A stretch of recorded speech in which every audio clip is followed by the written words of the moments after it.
Rockin' the workforce from the Salino Law Studios. Injured on the drive? Call 5-800-555-5555. This is WCMF FM at HD1 Rochester 96.5 WCMF. Always live on the free Odyssey app. It's a Wednesday morning in the break room. Rochester's Classic Rock 96.5 WCMF. How's it going, buddy? Pretty good, buddy. What's going on, female buddy? Doing good, buddy. It is chilly. Oh, yeah? And it's going to stay. It'll get okay. Okay. In the mid-30s right now here in Rochester. It's that weird, like, it's not raining, but it feels wet weather. Yeah. You know what I'm saying? Damp. Very damp. High of 40 today. Tomorrow we'll be back into the mid-50s, and then in the 40s Friday, Saturday, Sunday this weekend. Right. But it doesn't look like there's going to be much rain. Okay. So we got that going for us. You guys having a good morning? Oh, fantastic. There are some having better mornings than others. With Election Day yesterday. Oh, yeah. The big race in Monroe County, incumbent county supervisor Adam Bello wins re-election over challenger Mark Assini. And now we buckle up for the next 12 months of presidential and congressional. And here come the ads. Yes. Yeah, that's what sucks is like normally you get a little reprieve after. Nope. No. It's like the holidays. Just one slams right into the next. It does feel like there's not a break from political ads ever now. No. Just always on. Yeah. Mm-hmm. So, despite low voter turnout in Monroe County yesterday, which everyone expects on an election year like this, Off year. every election day, there is something you see over and over again. Old people. Them, they were there, yeah. You also see the I voted sticker selfie guy. Oh, yeah. Those people all over your Facebook, your Instagram, your Twitter, walking out of the polls, showing you that white sticker, letting you know they did their part. Yes. Is that person a dick or a patriot? Well, I mean, it's great you voted. What do I care you voted? So you're saying they're a dick for showing off that they For voted. doing what you're supposed to do as a patriot. You mean the thing you said you didn't do yesterday? I did. I went. after your whole little thing. I got dragged to the polls. Just like they like do a in, true patriot. just like they do in North Korea. No, I always figure like people that really show that stuff off are just dicks. Kimmy, is the I voted sticker selfie guy a dick or a patriot? I feel like you're proud that you voted. You're also kind of shaming people into voting. Okay. So it kind of serves a purpose. But I that's guess, kind of a right? dick move. Like if I'm walking around and like I'm in a sea of people with I voted stickers and I haven't, I might feel a little bit more motivated to get out there and do the same thing. To Kimmy's point, 252-WCMF, 252-9263. It is very showy. It's showy. Which is dickish. But at the same time, it's a reminder and shame that people should go vote. Do you need to be reminded, if you're a human being with eyes and ears, that it's election day? Like, where do you live where you didn't get the message? But is it more of like a like fear of missing out thing? Like because you're always like, nobody votes in that one, and then you're like walking And they around, you're like, don't. okay, apparently a lot of people voted in this one, and I did not. I mean, I saw people all over my stuff with the pictures yesterday. But it with the was selfie. low. Yeah, really yes. super low turnout. Yes, but think about this. I mean, everybody, I think, has a personal patriotic thermometer. Okay. And you rank yourself amongst other people you know. Mm-hmm. So if somebody who you think is less America than you posts on Yeah. Facebook, Instagram, or Twitter that I voted, that guy, that dick did it, now I got to go. All right, And by the way, going back to something you said before, that if you don't have eyes and ears and a nose, how did you know yesterday wasn't Right. election day? Okay. We all fall victim to thinking everybody lives like we do. That's true. You live in a world where, of course, you know it's election day. You're an older cat. You live in a small village. Yep. Right? You might make you sound like a South American boy in a loincloth in a small village. We rode a donkey to the polls. And we do a job where we have to watch the news constantly. Yeah. So, you're being bombarded with it. That's true. If you look at how people consume media now, the majority of people are on social media, not But television. doesn't that stuff pop up too, though? But you're only getting what you're following. So Right. if you're not politically active or inclined, or you use social media as an escape from all that stuff, maybe, yes, you know it's election season, but are you sure you know what day it is to vote? So maybe there were people that legitimately didn't know. They naive. Yesterday's, And ignorant.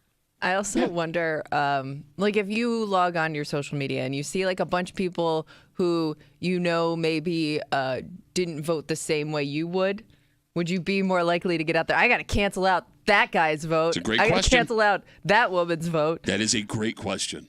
Because you know. I mean, you feel like you know at least. Oh, yeah. The people that you follow on social media based on the stuff you post. And you're right. You get a vibe. Like, I wonder how many people were voting simply to neutralize the vote of somebody else. Oh, okay.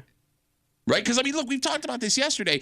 Most of the elections, almost all the elections we voted for yesterday were local elections. Mm-hmm. And if you go and look at the returns, the results of these elections from yesterday, some of them were decided by 50, 100 votes. Yeah. Right? I mean, there are towns of 50,000 people that had a 500 vote difference that determined who was going to run that town. It's tight, buddy. It's tight out there. I mean, if you had the strategy of vote neutralization, it might have actually paid off. But you still think they're dicks. I just think, like, showy people are just dicks. Mm-hmm, yeah. That person's probably showy in everything they do. So is the I voted sticker really like the tipping point for you? I don't know. No, I hear you. No, Kimmy. It's just so funny. Tommy's right.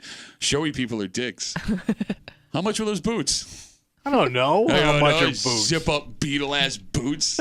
Purple shirts you wear on a regular basis. Who wears houndstooth for real? If you're not going as Bear Bryant for Halloween, who puts on a houndstooth shirt? Very patriotic guys. Showy dicks. 252-WCMF, 252-9263. We're talking about Election Day yesterday. Again, the big election here in Monroe County. Adam Billow wins re-election over Mark Cassini for county supervisor. Everything else you can go find out for yourself. Tommy and I do love the day after election going through the results with Tommy. People we've never heard of, towns we don't live in, just to see what the vote difference was for the, like, there was one guy who ran unopposed for, like, it was like Rush Highway Department. Yeah, highway guy. Yeah. And he got 100% of the vote. Bringing respect back to the highways. The highways have been kicked around too long. Well, they have, actually. Yes. Oh, yeah, let's fix it.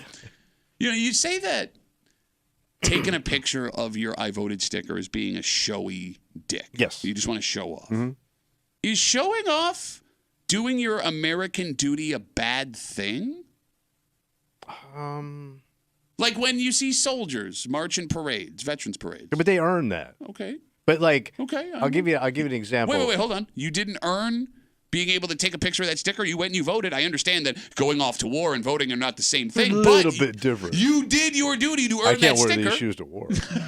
Actually, in World War I, you could have. Oh, yeah, probably. You were saying, I'm sorry. So most presidents that have ever served never put on the uniform as president. Oh, you're talking about armed forces uniform. Yeah, like their uniform. So the only person that ever did it, and he caught a lot of crap for it, was Bush. Number two, when he did that fly-in when he landed on the Abraham Lincoln, and people got pissed off that he was in a military flight suit. Presidents just normally don't do that. Okay. They detach themselves from the military. Gotcha. In that respect. Okay. So, yeah, because they showed respect to it is shown respect to the uniform. I understand that completely, right? And that makes sense. Now you're in a political realm. You're not in a, military realm. But I don't know, like, if you're going to be showy about one thing in your life, shouldn't patriotic stuff be the thing you're showy about? Absolutely. Shouldn't you put out a flag in front of your house? Yeah, I mean, that's fine. Is that showy? If you want to. I'm American. Look at that guy. Wait. That's American soul? Not foreign soul. I thought that was Argentina over there, Bob. Wait a minute, but people will also put out the flags of where their families are from or where they immigrated from. Some people get pissed at that, but which is weird. I know. Okay, but you were saying, I'm sorry. I don't know, man. Like I get it. You want to show. You don't. But here's the thing about showy people. They do it with everything. Okay. Like my father was a showy dick, and he would do it with everything in his life. From voting to politics to his money and his cars and blah, blah, blah. You know what I mean? All right, so you're saying that there's no humble person that takes a picture of their I voted sticker just to encourage other people to vote? I don't think there's many. Okay. No, I wouldn't disagree with that. You know what I mean? But, there's that old thing, the ends justify the means, right? Yeah, okay. Even if you are a showy dick, I mean, if one person sees that sticker and decides, oh, man, I'm going to go vote today, isn't it worth it? Absolutely. No? I guess. Do you not want everybody voting? You want to live in a communist society? Do you want a guy going to the polls? His only motivation was he was shamed by a sticker? Or felt, compelled or obligated to once by a seeing sticker. It. Well, or that sticker symbolizes, being an American, right? We're down to that. Well, no, I will say this, if we're being completely honest. Right. Look, not to sound like a showy dick, but I do take very seriously our right to vote. I know you do. So, like, I want to make sure that I vote in every election. Right. So, there was the Bills game on Sunday night. I was up all night doing that. My daughter had dance on Monday night. I didn't get out of there till like 9:15. My other daughter had hockey. So I had a whole day worth of stuff yesterday. I'm driving home, and I am just fried. I'm fried. And in my head, there's a turn I got to make on West Henrietta Road. Going straight, I'm going to my house, and I'm taking a nap. Going left, I'm going to my polling place, and I'm going to vote. And I'm coming up on this light, and in my head, I'm like, it's an off-year election. Literal fork in the road. Yep, everything looks like it's all set. And I don't know why, but like in my head, I had this vision of my grandfather in Korea, and I was like, okay. And I took the left, and I went and voted. So like even I, Tommy, even the patriotic voting seriously man that I am. Well, no, I had a moment where I was just like so tired, and like, what does it matter? One vote. I was like, I'm just gonna go home and sleep, but. I couldn't bring myself to do it. Made your Korea fighting grandpa proud. Well, but I'm saying, like, for you to go, like, if you're only going to vote because of a sticker, I only voted because I thought of my grandpa for half a second. Does that make me a bad person? No, not at all. That's a good. Oh, now you're going to change. I bring up Korea and the guy who served. Oh, no, you're right. I voted before cocktail hour. Didn't even have a drink before I went. Wow. How cool am I? If you show up visibly drunk to vote, do they stop you? That's a great question. Visibly drunk. Well, let's say you slow your speech a little bit. Is there a law against voting drunk? I don't know. I mean, I remember they used to there were counties that went dry in the South on election day. Like they wouldn't sell you alcohol, or bars wouldn't open till late or whatever. But okay, no, I mean that makes sense. You know what? I'll let you know. I'm going to try that. What's the next big one? A presidential one? Yeah, that would be I'll drink enough just so I smell like booze to override the old man smell, or yeah. Well, it's not illegal to be drunk when casting a ballot, but election laws do prohibit liquor at voting sites. So I can't don't bring it with you. You can be full of liquor. You just can't have any on. You can have a snoot full. Which is also... It says unless you're so drunk that it constitutes breaking another law. So I guess, Public drunkenness. But public intoxication is a breaking a law, and I guess technically being drunk in public would be public intoxication. What if I was just visibly buzzed? Buzzed is drunk. How many billboards do you have to see? Oh, my God. It's not the same. I've been it's the both. Exact same thing. I've been both. One feels way different in the morning. Okay, Kimmy, you say you're not allowed to serve alcohol at polling sites. Well, they you used can't to have at one it. point? Was it open bar? Well, no, but here, hold on. This doesn't make sense where I voted yesterday. So my voting place is the... I think you can't have it on you. Okay, well, my voting place is the RIT Inn and Conference Center. Okay. And I know they have a restaurant. Now, obviously, they weren't serving alcohol at the time, but there's a restaurant and bar in there. Oh. And they had a polling place in the ballroom. Is that legal? Can you not be serving alcohol at the time when people are voting? Well... Because polls close at what, 8 You o'clock? probably just couldn't take it into the voting area. Yeah. I guess that's all it means. Okay.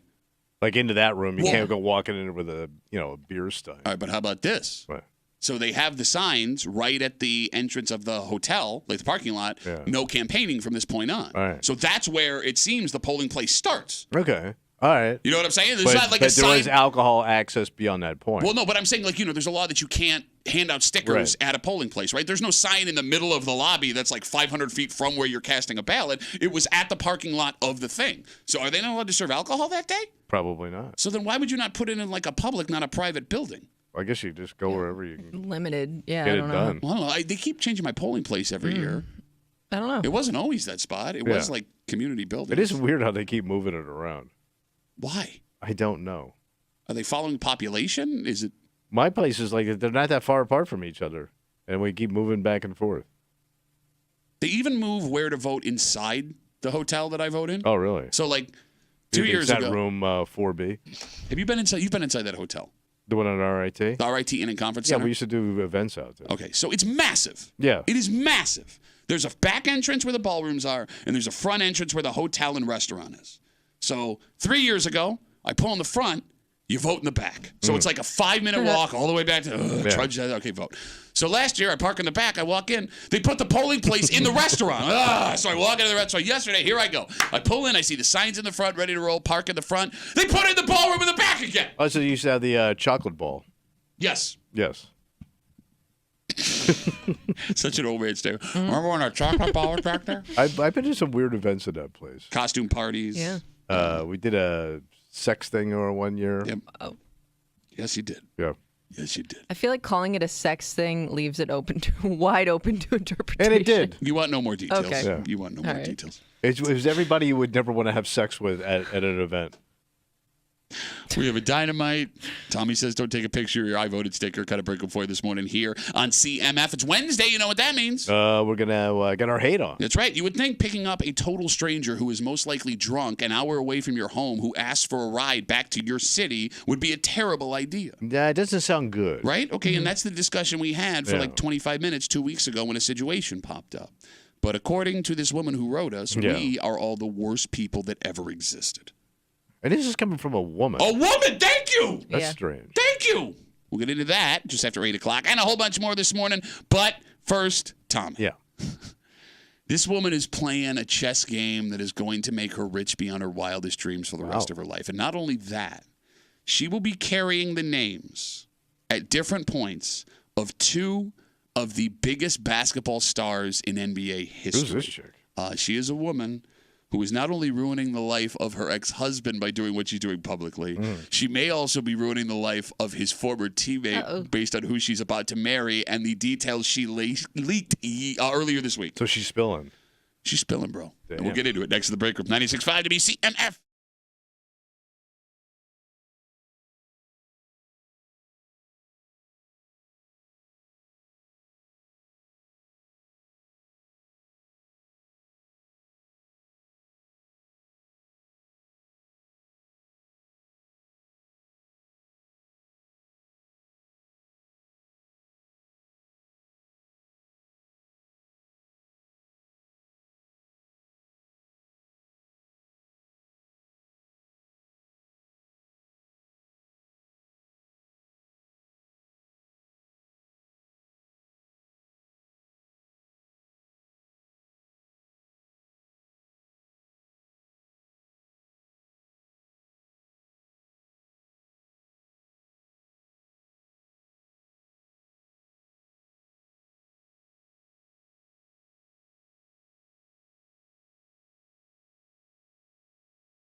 someone married into a family can cause all kinds of drama. Oh, yeah. And that's someone their age, right, with their interests, right, with normal family.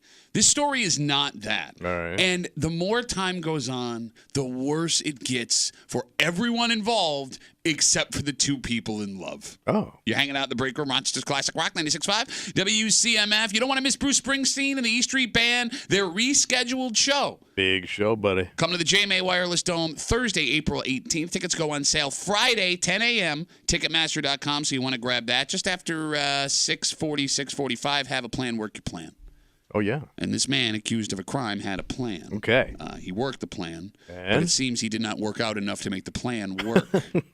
Because, when we think about crime, we think about, easy exits and ins and outs and the fastest way to grab something valuable. Yeah. But we never talk about how in shape you have to be to pull off some of these things. Oh, yeah. And we'll get to it just after 6:45 here in the break room on CMF. So Larsa Pippen and Michael Jordan's son are officially getting married. Oh, they're All right. making it official. Now, we have to catch everybody up to explain to you why you want to know about this story. Larsa Pippen was married to Bulls star Scottie Pippen. They got married during the end of the Bulls championship dynasty. Yeah. At one point, Larsa Pippen babysat Michael Jordan's kids. So she just took it too far.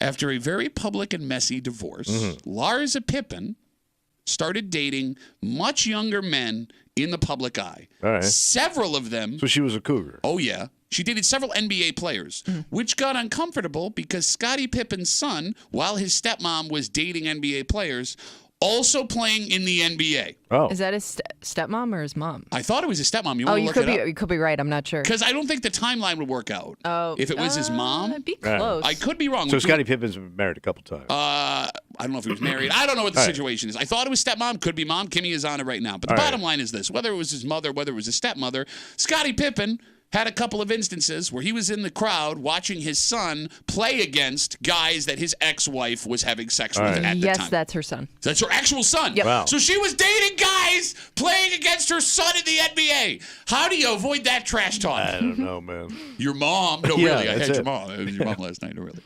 So she stopped dating guys playing her son in the NBA. Oh, she did the right thing. And the last couple of years, she's been dating Michael Jordan's son, Marcus, who is not only over a decade younger than her, but the offspring of her ex-husband's former teammate, who he also doesn't seem to get along with all that well. So Michael Jordan and his son have...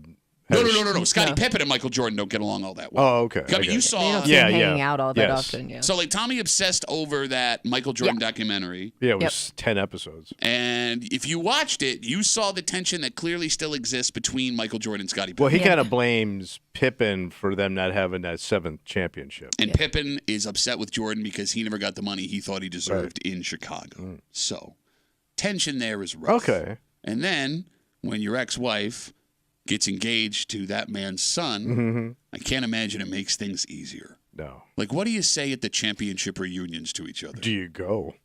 Well, it's Jordan and Pippen. You go. All right. What do you What say? about the wedding? If they have a wedding, So they will be having a wedding. Yeah. And we have more they'd all be there. We have more details about that. Because over Well, the maybe week, Scottie Pippen wouldn't be there. well, yeah, why would she invite Yeah, her I forgot. ex-husband to the wedding? I don't know. I just for a second I was like getting my Yeah. family tree crossed. I guess it depends on the Yeah. food spread. Because I mean, look, if you're doing a prime rib carving station, even if it's my ex-wife, I'm going. So with all that being said, Yeah. over the weekend, the couple announced Marcus Jordan, Michael Jordan's son, and Larsa Pippen, Scottie Pippen's ex-wife. Yeah. When they get married, she will be dropping the Pippen name and taking on the Jordan name. That kind of makes sense. Wow. You stepping up. She Wow. will have a collection of IDs with 40% of the championship Bulls names Yeah. on them. Wow. Kimmy, is this woman a monster? I mean, it's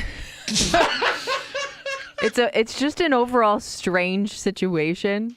Because you watched this kid grow up, you babysat him. Yeah, that's the story we heard. I mean, at one time, these families were tight. They were friends. So obviously. I've seen her in like interviews and stuff, and she says that she never really knew him as a child. She knew like the other kids or something. Who knows? I only But babysat still. his siblings so I can marry and have sex with him. I don't know. It's just. I guess if it doesn't bother them, Where does Jordan fall in? He doesn't say anything about anything. I mean, I don't think... Which is not good. Which kind of means I don't think he cares. You care. It's your kid, and it's your brand, and it's your name. And like, I'm guessing not saying anything so he was asked puts about him it, on the negative. He was asked about it once, and he kind of laughed it off. Which is something you don't do when you're talking about your kid getting married. So just to be clear, Michael Jordan, when I say he doesn't talk about anything, I mean he never talks about anything. Yeah. The guy rarely takes a stand. In fact, there's a famous quote back when I believe it was Clinton was running for president. They asked Michael Jordan why he didn't endorse a presidential candidate, and his quote was, "Republicans buy shoes too." Right. So he's very about his brand. Right. So it's not strange that he hasn't come out and said anything, but I'm with you. You can't be okay with this. No, you can't. And it kind of affects your brand a little bit. Because it's a weird-ass story, man, and they don't want weird. His son works for him with the Jordan brand. Oh, all right. So Marcus Jordan is underneath his dad. You would assume that he and his brother are going to take on this mantle after Michael Jordan is done doing the business? Yeah, Michael Jordan he became a billionaire through the shoe company. Right. And his sons are mega multimillionaires because of the work they've done with it. So this woman, Larsa Pippen, hooking up with his son, it's a shrewd financial move. Oh, for her? Yeah. Oh, yeah. And especially if he lays one down and she has a kid with him. Lays one down. Then you're locked in forever. If she produces a child, you're part of the tree now, man. You're part of the family tree. Can we Google how old Larsa Pippen is? Because I know we've had this conversation like 4 times. She 50? I don't think I want to say she's like 47 and he's like 34. She's 49. 49. All right, so she could have a kid. Yeah, she could. Especially nowadays, man. Oh, don't be that guy. You know, the science. They got in there and they did the science. They did the science, no kidding. So let's say she has an heir. Heir to the Jordan throne. Bro, man, you talk about popping out a lottery ticket. Well, think about this. If she has a Jordan kid, she will be raising genetically 40 or the whole Bulls backcourt. Yeah. Right? You know what I mean? Yeah. Heirs to the whole Bull. Your offspring could be Hall of Fame basketball players based solely on genetics from 2 different fathers. Yeah. 2 of the best to ever play. 2 top 50 NBA players. You squeezed out kids from both of their lineages. Damn. How good looking is this woman? She's pretty good looking. I mean, she's got to be stunning. Well, yeah, man. She's banging Scottie she's Pippen. rolling with this crew. Could you stop trying to say cool stuff? Laying one down, rolling with this And Michael crew. just bought a new boat. I told you that, right? He sold his boat and bought a new boat. Get out of here. I follow Michael Jordan's boat. What's it called? The Escape? It's called Catch 22. I wasn't asking a sincere question. It's actually called Catch 22. Catch 23? Is that the 23? Yeah, okay. Marcus Jordan said he'd like his father to be his best man. Oh, no! And he said, the main thing my dad told me was, you're a grown adult.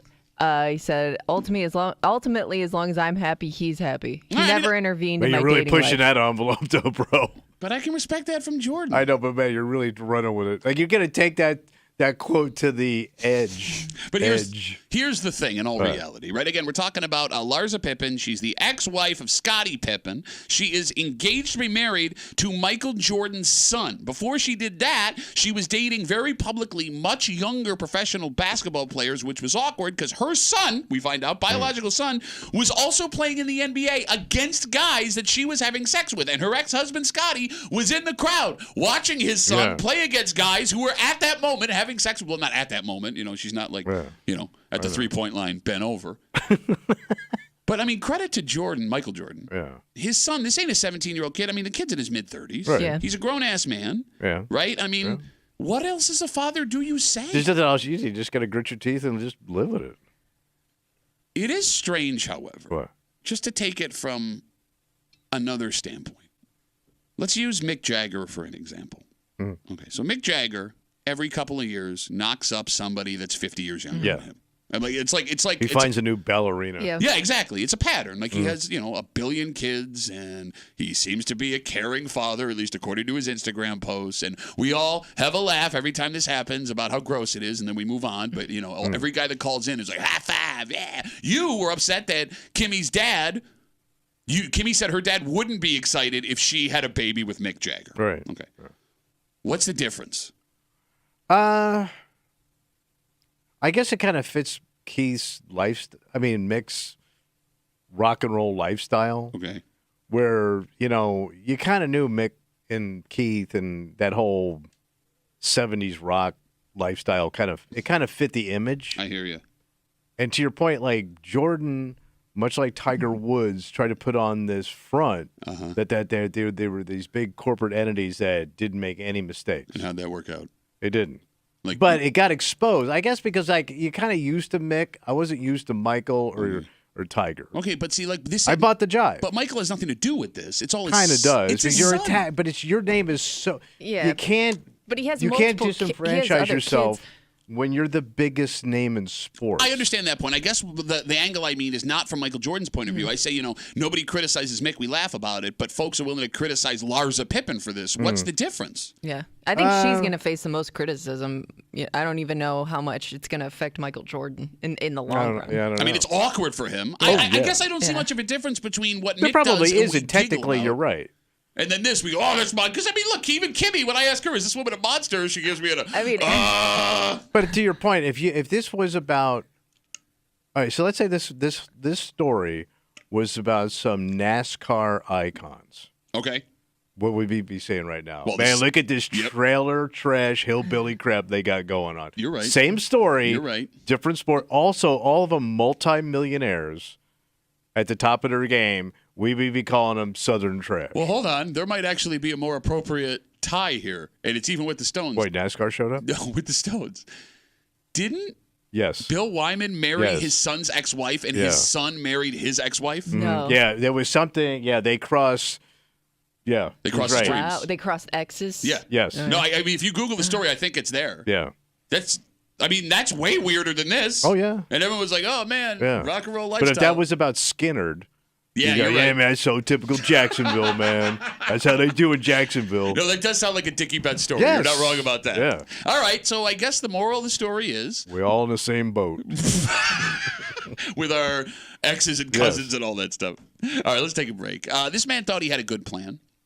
And here's the thing. If he would have gotten away with it, it's a great plan. All right. But he didn't. And we talk a lot when we discuss crime here in the break room about planning and grabbing the most expensive stuff and the best way to get away. The execution. You got it. Yeah. But what we never talk about in the execution, Tommy, is how past your actual plan, you need to be mentally and physically ready to pull it off. You got to be sharp. You got to be tight. Yes, and in that way, how did this guy think he was going to succeed? We'll get into it next here in the break room on 96.5 WCMF.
Have a plan, work that plan. Got to do it. And this man, if the allegations are true, had a plan. All right. Doesn't seem it was a good plan because we're talking about him this morning. But from a physical standpoint, how he thought that he would be able to pull this allegation off, is mind-boggling. Right. All right, you're hanging out in the break room. Rochester's Classic Rock 96.5. WCMF, just after 7 o'clock. Tommy, two things nobody has enough of, money and time. Oh, yeah. And our whole lives, we trade one for the other. Yes, we do. One woman in our area, after admitting to committing a crime, will be trading a whole bunch of time for a whole bunch of money she took. Oh, man. But here's the thing. If you were offered giving up this amount of time for this amount of money, I think the majority of people would take that deal. It's going to be a pile of money then. We'll tell you how much money, how much time, and what went down just after 7 o'clock here in the break room on CMF. This story comes to us from Henrietta.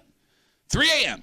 Saturday morning, the Monroe County Sheriff's Department were called to the Speedway on West Henrietta Road. At a gas station. Yep, burglar alarm went off. And when they got there, they say they observed a man carrying a black duffel bag and running towards the back of the store. Oh. They had a canine on hand. They let him loose, and they took the man into custody. Fido got his ass. Yeah. The 36-year-old man who was arrested seems like he was in the store for one specific reason. Police say his duffel bag he was carrying was full of stolen cigarettes. Oh, all right. But the amount of cigarettes, Tommy, authorities say he had $5,000 worth of stolen smokes in that duffel bag. Wait, he had 7 packs? So how much one full duffel bag of cigarettes would be? I mean, what do you think it would weigh? Okay, so let's do a little math here. Right. Let's say on average between premium brands and discount brands, you're going to get about $100 a carton just to make the math easier. All right, so that's what, 12 packs in a carton? 10 packs in a carton. All right. So 50 cartons of smokes in that duffel bag, if he had $5,000 worth of stolen cigarettes. He was carrying 50 cartons of cigarettes in a single duffel bag. God damn. Now, that's good money if you can pull it off. Oh, yeah. And as far as the plan goes, I guess that part's okay. But you know what we never talk about, Tommy, when we discuss crime? The physical skill it would take to pull off some of the crimes out there. Yeah. What is the weight of 50 cartons of cigarettes? It can't be.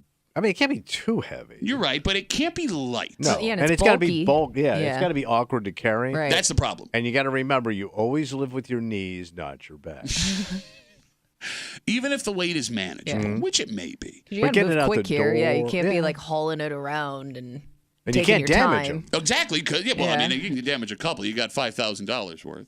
But, think about sprinting as fast as you can with that oblong, because, he didn't lay them in gently until, rows. You just chucked them in a bag. Yeah. Swing it around, throwing your weight off while you're trying to sprint for your freedom. There is no way the average man is in good enough shape to get away on foot while carrying $5,000 worth of cigarettes and being chased at the same time. Man, there's your new game show. I would watch that game show. Everybody would. So how old? He's in his 30s? 36. 36, you could be in good shape still. The average 36-year-old you think could sprint away from a dog. But that's where that might be a tricky age because, to your point, you think I'm young enough to sprint away and get away with this and not have an issue. Right. But that's where the aches and pains start showing up. So you could be surprised by how slow you're moving. Forget aches and pains. Kimmy, that's the age where you take 5 steps in a sprint and your hamstring goes immediately. Yeah. And now not only are you getting bit by a dog, but your hamstring hurts and you're out $5,000 of stolen cigarettes. It has to be so humiliating to be bit by a dog like that with your loot in a convenience store. I mean, that guy had to think he was getting away. He's right there. He's in. He's got the bag full of cigarettes. But they also got there in time to catch him because he was still in the store. You think when the alarm went off, he'd already be gone. Well, but here's the thing. He must have really been struggling with this thing. Well, I think how long it would take to load $5,000 worth of cigarettes into a duffel bag. And to your point, not damage them. You got or at least try not to. And it's also possible that it was just luck at the time. There were Monroe County Sheriff's Department in the area, right? The phone number is 252-WCMF, 252-9263. Are the best criminals the ones that are in shape? It's got to help. But then again, if we were taking the time, Tommy, talking about taking the time to train and dedicate yourself to fitness solely to commit a crime like this, it would be smarter to funnel that energy into getting an actual job. Yeah, or trying out for the Olympics, something, right? Exactly. right? You know, we talk about the cigarettes, and you're right. I guess when you talk about 5,000 cigarettes, the weight of 5,000 cigarettes, $5,000 worth of cigarettes, probably isn't overwhelming. The stories that always amaze me. What? Those people that go into like Wegmans or Tops, and they fill a cart with all of the meat that they can find. Yes. And then they run out of the store with it. Think about how much a rack of ribs or a big-ass pack of steak weighs. Oh, yeah. How hard it can be to push a shopping cart, period. Mm-hmm. Now you run with it. Now sprint as hard as you can. Yeah. On the run from authorities. And then in record time, you got to shuffle all of that into a waiting car. Do you think like people that are set out to do this, because we've seen people fill shopping carts with different items at different stores. Do they test out that shopping cart first, try to find the one with the best wheels? Because there's always a wonky wheel out there. It's a great question. And I'm like, I wonder, like, would it be suspicious if I saw somebody, like, pulling out the cart, giving it a little test drive, putting it back? Not that one. Quick spin. Put your own oil can. Mm-hmm. No, that's a really good question. Because your odds of succeeding. It depends on the wheels. Yeah, that's a good call. All right. So you got to do a lot of research. You got to work out. You got to stay in shape, watch your diet. If you want to be successful. Yeah, I mean, if you really want to be a go-getter. That's what's so funny about it, right? Like when you really lay it out like that, all of that energy is useless. It's a young man's game. And by the way, that doesn't guarantee you don't get caught, because even in this story that we have here, again, we're talking about a 36-year-old man arrested. The burglar alarm goes off at the Speedway, West Henrietta Road, early Saturday morning. When police get there, they observed a man carrying a duffel bag running to the back of the store full of $5,000 worth of cigarettes, according to police. K-9 got him. He was arrested. He's being charged with a bunch of stuff. All of the work that would go in to making sure you are physically fit enough to pull off these crimes, or at least give you a better chance of getting away. It's better to just like take that energy and like go to community college. Yeah, you could. You know what I'm saying? You could, but you're not, because that's hard. So there's been a ton of talk recently, Tommy, about retail theft in Monroe County. Yeah, it's out of control, they say. What can be done to stop it? All right, what you did. Well, so the Sheriff's Department established new policies to increase arrests, and they put out numbers earlier this week that says the arrests are way up for people trying to shoplift, which is good. But with this story, the answer to stop all crimes like this seems pretty simple. What's up? Make everything in the store weigh at least 25 pounds. Okay. How do you do that? You just attach a weight to everything. Just a big, like a waiter, like you would have like in a fishing line? Yeah, or like everything is tied or like chained to a kettlebell. Oh, like the pen at the bank used to be anchored to the desk. Yeah, Right. But it's not attached to the desk. It's attached to something that weighs 25 pounds. Yeah, but wouldn't they also grab the 25-pound thing? Okay, yeah, no, you're right. Maybe they would, right? But let's say, you think about the most expensive items that are most likely taken. Laundry detergent is one of those things. Oh, the Tide. Bro. Right? Baby formula is one of those things. Sure, they might take the 25-pound thing attached to it, but they're only going to get away with one container of baby formula. Because think about it, man. You can run with 25 pounds. You can't with 50. Yeah, true. Yeah. You try That's running a game with changer. Try running with two 25-pound weights in each hand and sprinting as hard as you can. You ain't getting away. By the way, if you're carrying the weight, the baby formula or the detergent is bouncing all over the place. It breaks open. You don't even get it out of there. Yeah. All right. Look, I mean, it would suck for us going to Wegmans and It would having suck for the person that has to stock those shelves. Also that, right? Getting a good workout. Especially somebody my age trying to shop. Good. What are you getting? Q-tips? But I promise you, man, if you would start to, even if you attach weights of 10 pounds, that person is at maximum getting 10 things out of that store. Maximum. Right. And that's like the most in shape, fit, weightlifting person on the planet. You could lift 10 pounds. Yeah, but not run for very far. You're not trying to steal, though. Right. I'm saying if you're buying your Q-tips, you can take a 10-pound container of Q-tips and put it in your cart. Yeah, but if everything weighs 10 pounds and I'm shopping all day, I'm picking 10. It's going to wear me out. Oh, is that hard? It's going to wear I'm you out. old. It's going to wear you out. Picking up 10 pounds over and over and over. It's going to hurt my shoulders. Oh, my shoulder and my back. Oh, no. The one you're constantly on. Oh, it hurts so bad. Well, you sit here and you bitch about crime. All right, we're going to stop it. And then I come up with a solution. Oh, my back hurts now. Weigh everything down as your solution. I'm telling you, man, it's the simplest but most effective Why don't you solution. move the parking lot? Would you say move the parking lot? Just put the parking lot further out if they had to go farther. But you would start bitching that your legs hurt. No, for me, you get like a little tram or something. But I'm saying for the other people. You know how pissed I would be? Like, you know how much I already hate grocery shopping. I know you do. If I had to park a mile away and take a tram like that it's would Disney, solve everything. No, but I don't want to. I'd much rather lift 10 pounds. Trams are fun. They are. I always like sitting in a tram. How often do you want a tram? Not enough. Like, if there was more tram service around here, I'd take it. It's like trolleys.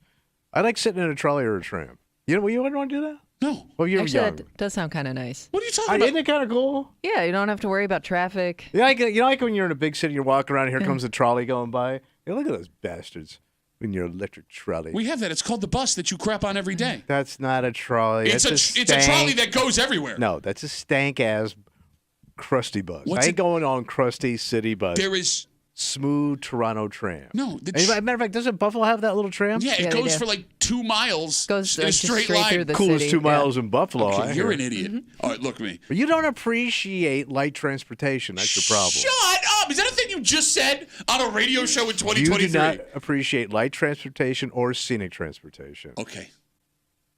You don't want to take the Leaf train. No, I don't want to take the Leaf train. I got Leafs here. I got Leafs here that need You've cleaning. never seen Leaves till you've been on a Leaf train. People all over the world. Damn it. Leaf train. Really boring. This sucks. Think about this, man. What?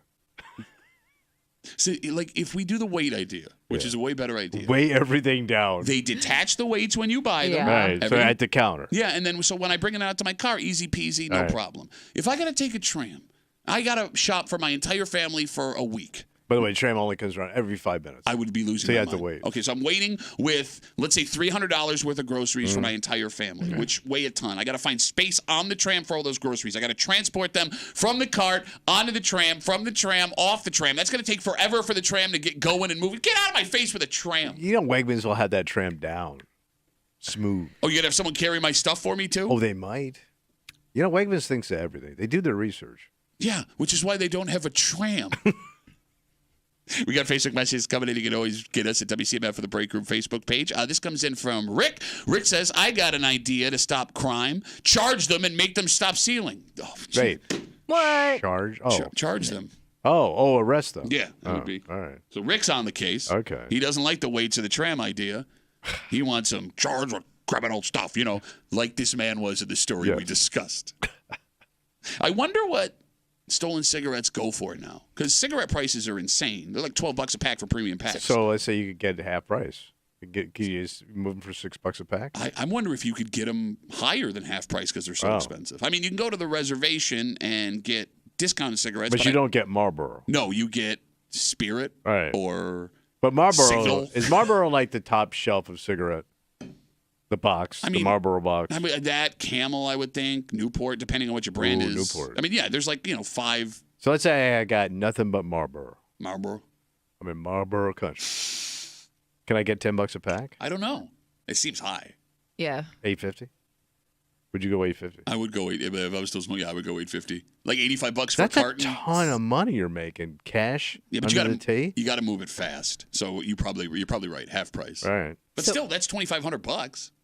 I used to, because we used to, when I was a kid, like living in Florida, people would be working the beaches selling stolen cigarettes all the time. No kidding. Yeah, and then the cigarette companies used to also be down there, and they would try to just give you little, like, 4-pack cigarette pack with just 4 cigarettes. That was legal? To get you started. I don't know if it was legal or not, but it was in the 70s. You would see, like, they were cigarette company people that would hand out freebies to get you started. You mean like heroin dealers? Yeah, but don't forget, like, in the service, even all the way up through Vietnam, no service guy paid for cigarettes because the cigarette company was trying to get you to smoke. So the cigarette companies look great. Hey, look, we're giving all the GIs free smokes because we're trying to get you business. Yeah. Somebody did call and bring up an interesting point because we were talking about, do you think you're in shape enough to commit a crime like this? And they said, it might depend on if this person is a smoker themselves. Oh, good point. You're right. Yeah. Oh, this is my reckoning. All right, let's take a break. Well, there are 2 kinds of crime, Tommy. Right. There's blue-collar crime like this. Sure. And there's white-collar crime. Oh, yeah. And that looks like what we're dealing with here. There is a woman who robbed blind one of the most iconic businesses here in Rochester to a pretty expensive tune. Amazing. You saw this story. Yes. She's being punished, and we know how much time she will be doing behind bars. Tommy, we're all about on this show risk versus reward. Yeah. And most of the time, when you see a punishment for a crime, you think, "Oh man, that was not worth it." However, in this case, for what she got, it might be. Or really? We'll get into it next to the break room. 96.5 WCMF.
Think about how hard it is having $500,000 cash on hand. Damn.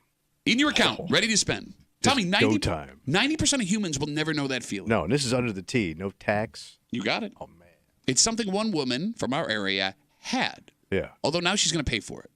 But even the consequence for what she admitted to doing, with that consequence, it might be worth what she ended up paying in the end. Okay. You're hanging out in the break room, Rochester's Classic Rock, 96.5, WCMF, just after 7:25, 7:30. We've got legalized sports gambling. Oh, yeah. We've got legalized marijuana. Damn. And some politicians in the state of New York are looking to push it further. Which one? The first one, but I'm just giving an example of things that have changed. How would you like it, Tommy? What? If you could go to a casino in your pocket anytime you wanted. Wow. How's that work? Well, we'll explain just after 7:25, 7:30 here in the break room on CMF. Mom Vicks everywhere we turn in the greater Rochester area. Last week, we had a woman accused of stealing $1.1 million, Yolanda Vega, from a small town working as a clerk over the course of 20 years. Today, we have a sentence for a woman who stole from Rochester's most iconic business.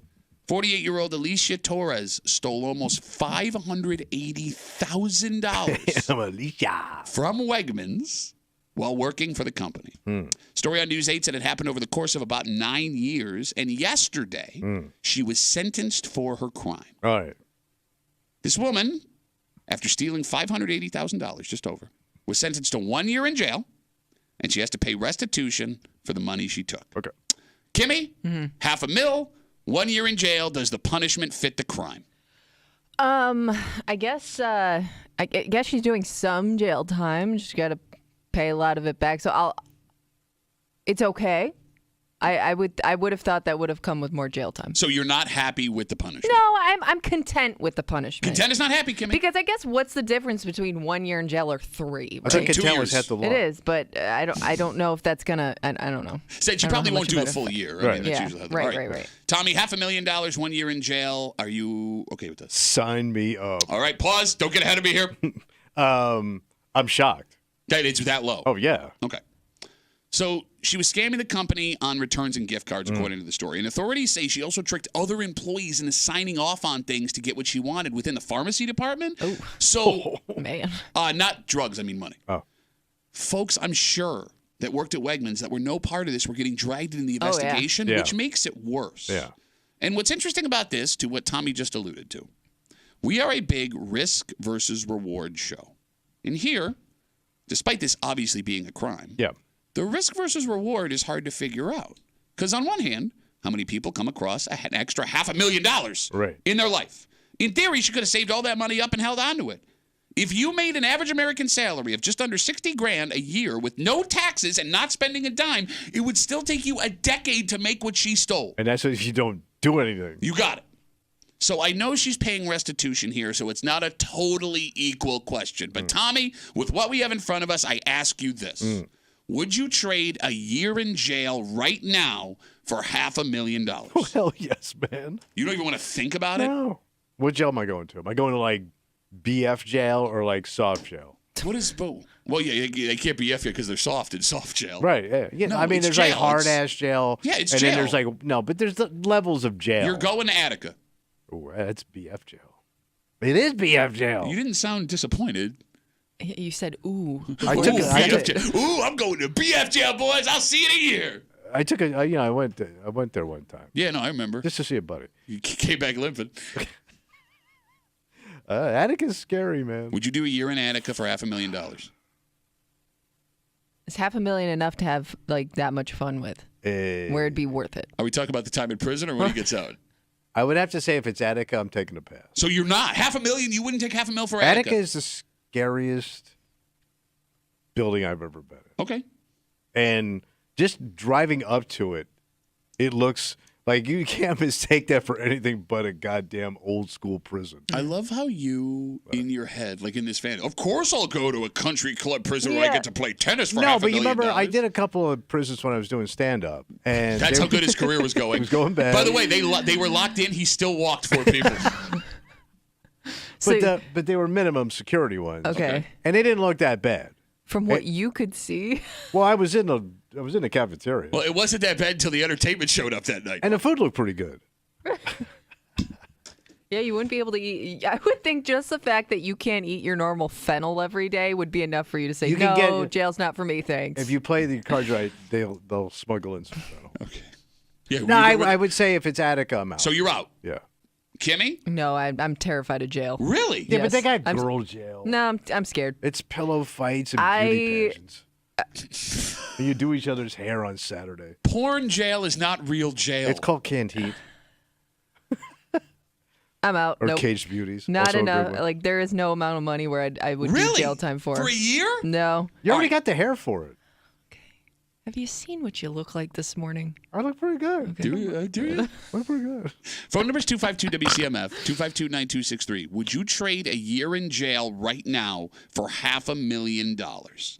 And the answer is yes. The answer has to be For yes. $500,000? Yes. Here's why.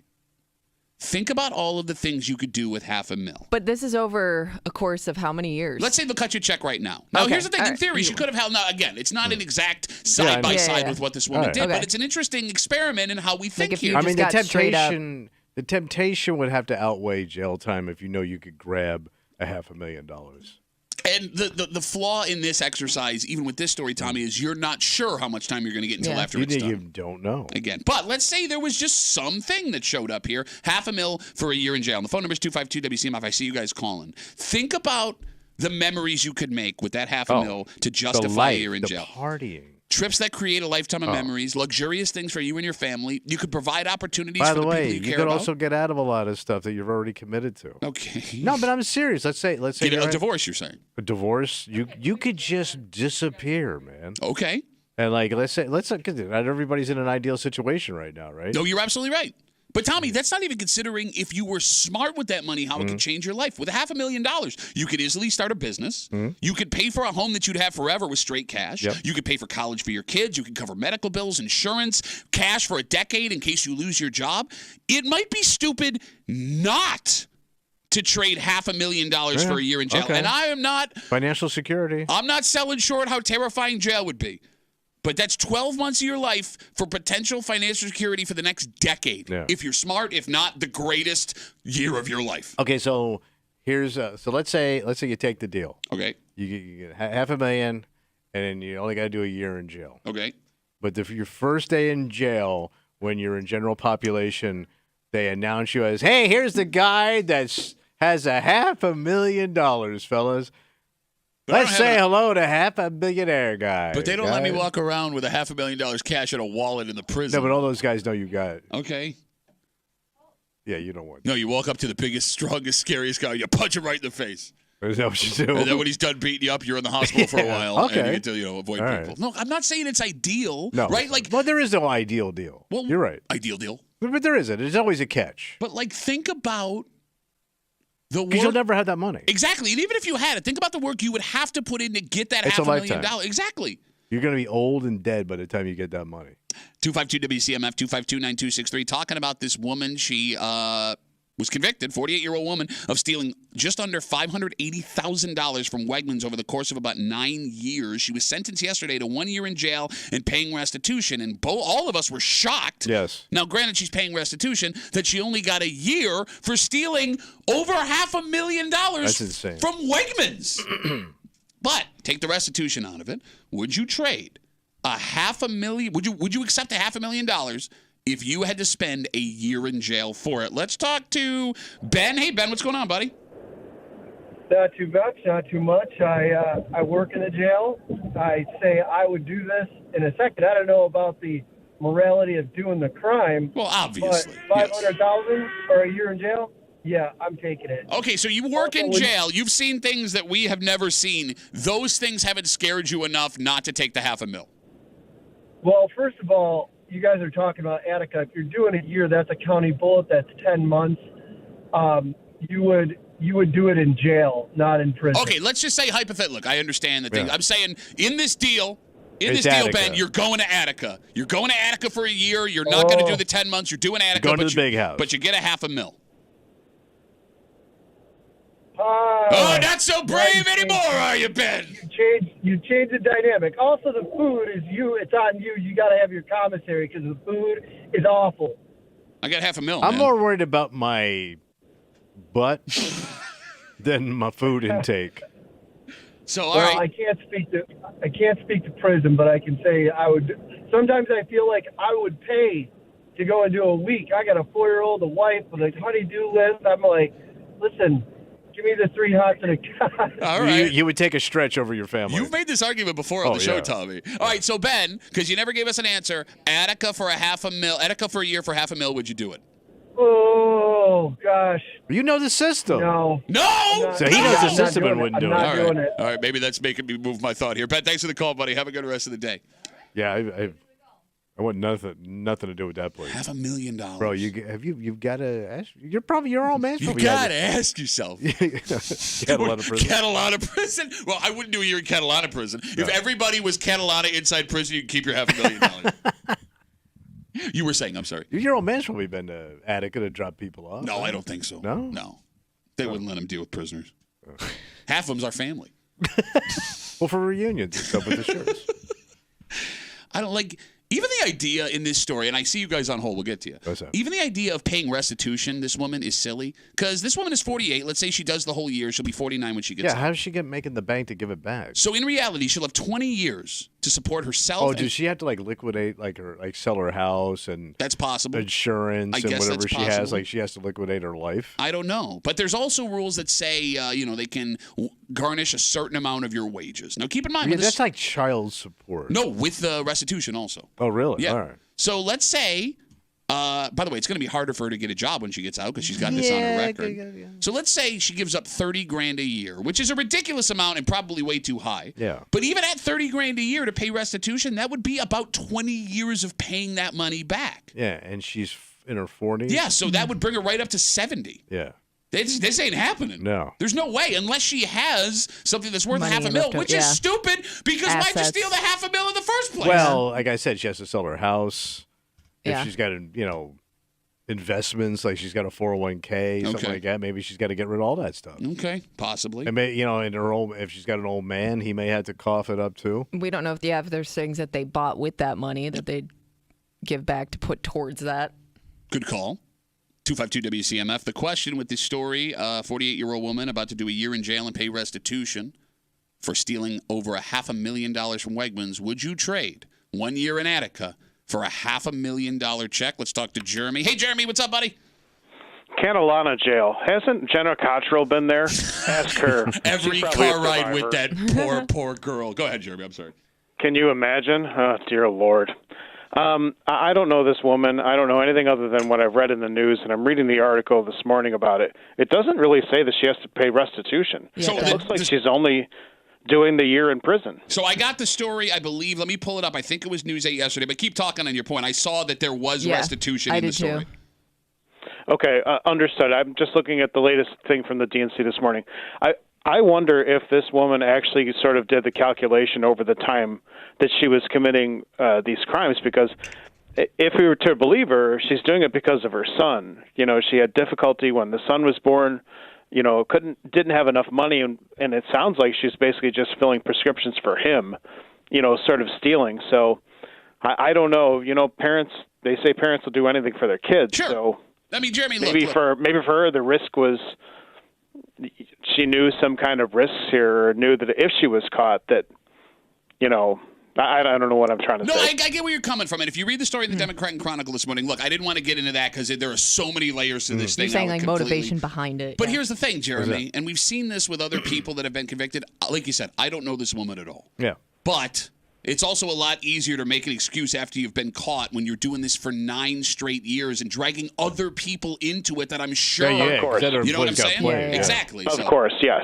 Yes, of course. But that doesn't answer the question. Jeremy, would you do? No, I'm not going to. No. No, you're out? You're not going to go to Attica? No. No. With your smug ass? I mean, I got to listen to your dumb ass every morning. That's sentencing enough. And I don't get paid anything for it. Right. Maybe I should go to Attica. Do they have radios there? Oh, yeah. No, we get letters all the time. So you get it on Wednesdays. Maybe they just pump wheeze in at 9 every day. No, goody. They've Kill suffered myself. enough. They've suffered enough. Take my sheets away. Jeremy, thanks for the call, buddy. Have a good rest of the day. So everybody this said Jeremy no. laugh is really freaking me The out. Muppet laugh? Brian writes us on Facebook. He says, I wouldn't do a year in jail because that scares me, but I'd give up a year at the end of my life for $500,000. Okay. All right, that's great. Yeah. I'm and I don't know if you deathbed bag of duty on my side. Yeah, I'll give that up. That's easy to say now. But like when you only got 1 year left to live. But it's your last year. That's what I mean. Crusty ass self. Okay, but here's the thing. You're assuming that you live a full-on life. Like, let's say, well, it's your last year of your life. No, but let's say that the universe is already done. Yeah. You know it knows when you're going to die, so but you don't. My last year, which could be this year. It could be, yeah. Like, let's say you were supposed to get hit by a bus next year, and all of a sudden, death taps you on the shoulder and goes, here's your check, bye. Like, you don't know when your last year is going to be. All right. I guess if you live to 90, yeah, that's a great idea. I could give up 91. If you live to 47, not such a great deal. All right, everybody on hold. I appreciate the calls. We got to move on because let's say you want $500,000. Okay. But you've only got a 10 in your pocket.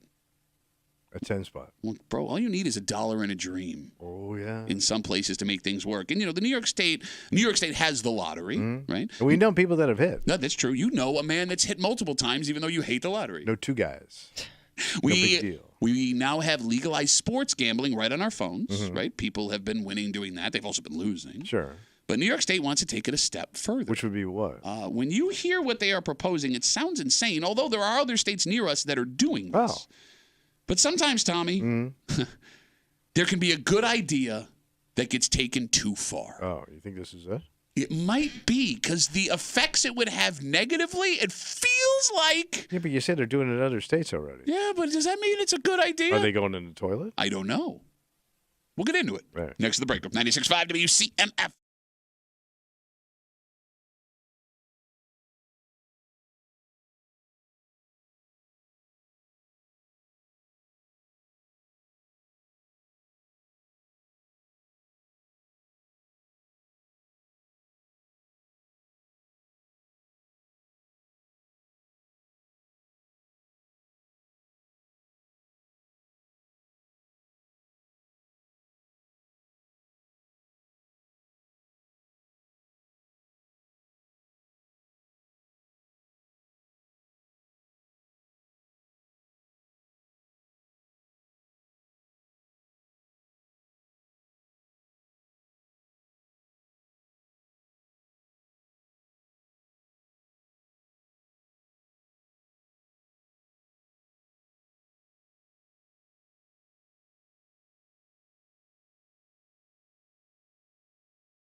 The state of New York has all of a sudden allowed a hell of a lot of things we never thought we'd see. Ooh, what we get? Well, we got legalized pot. Nice. We got mobile sports books.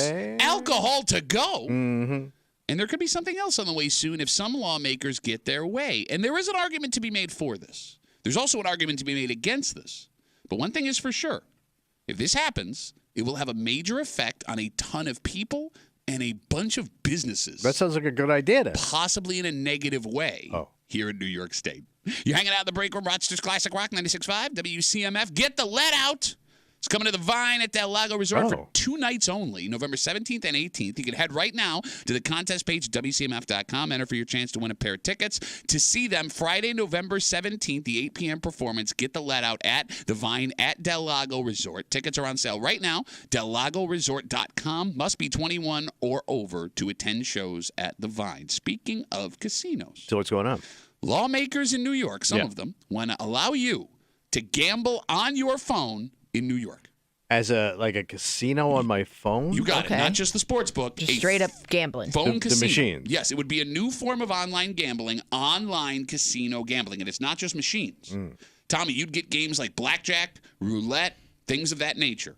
That you so this is like years ago when guys were doing it offshore. You got it. Gambling. Okay. And you can play using real money on your phone. So I can play like blackjack and all of that Texas Hold'em. All of that stuff, it seems. So the idea behind this, from these lawmakers that proposed it, tax money. Oh, yeah. So according to the story on 13 Wham, mobile sports wagering last year brought in $729 million just in taxes, just in a year. Mm-hmm. And they believe this change could bring in upwards of $1 billion in tax revenue. Damn. So with the details I've given you, Tommy, your knee-jerk reaction, is this a good idea? Go. Yeah, do it. Okay. Kimmy, thoughts? I definitely think it ups the temptation, but I just think that maybe it makes it more convenient for the people that are doing it anyways. Okay.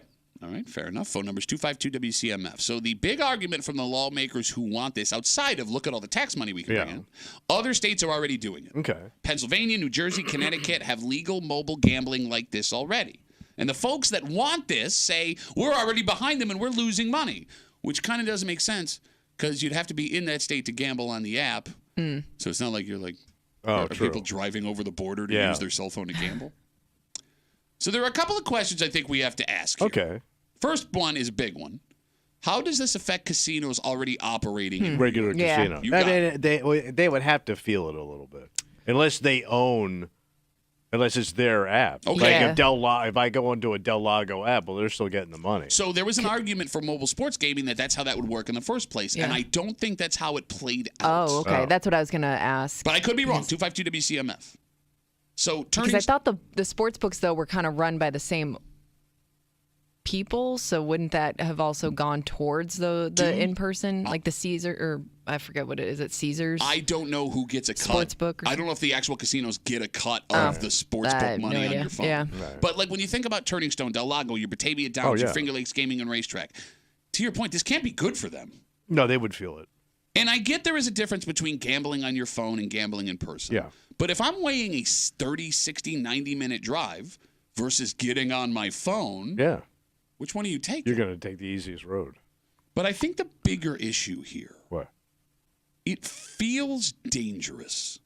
Well, like we can't control ourselves? Okay, I get the same argument was made for mobile sports gambling. But with the numbers we've seen after mobile sports gaming, 2 years of it, it's been a little interesting. Most folks who are using mobile sports books, they do it sparingly. The state has made a bunch of money in taxes, but Kimmy, we found out that they're making a ton of money off a tiny percentage of people that are gambling huge amounts of money. Yeah. The average person is not doing that.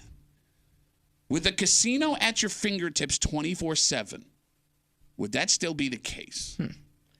So you think people would go belly up financially because of this app?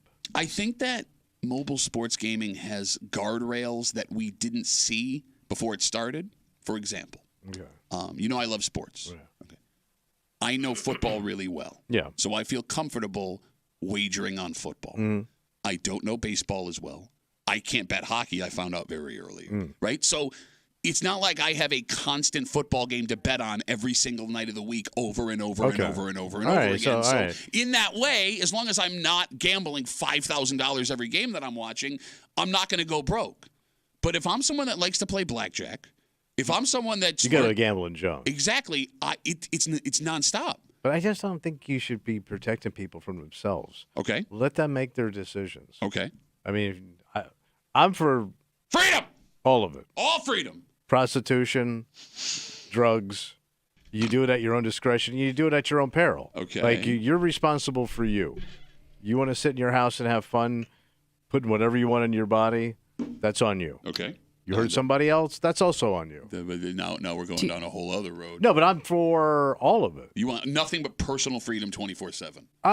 Yeah. I'm going to take my penis out and I'm going to wave it around like a pinwheel. In your house. And you don't hurt anybody with your penis. What if they You only use your penis on people that want your penis. What if you're spinning around like a pinwheel, you turn, you didn't know someone was there, they get hit with your penis?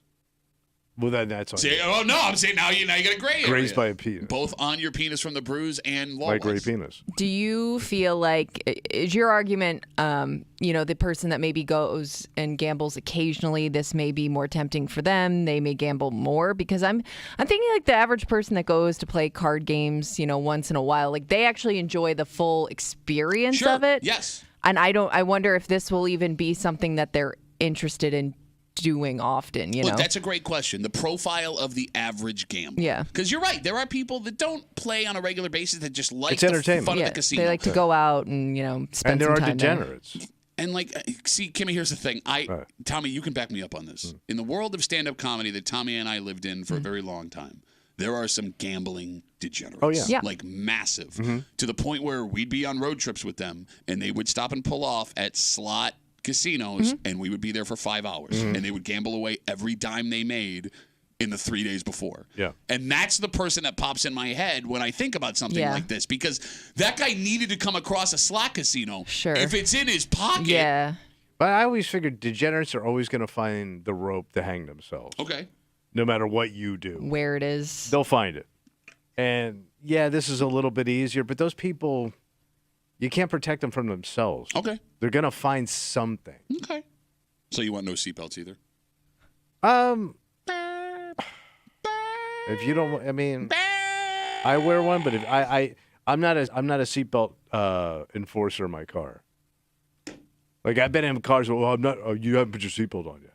I'm that guy. Yeah. Yeah, I'm not. But now, of course, you're so cool, man. I put on a seatbelt. You don't. You want to chip a tooth? What do you want from me? Chip a tooth. Well, you know how I ride the brake. No, but like, you know what I'm saying?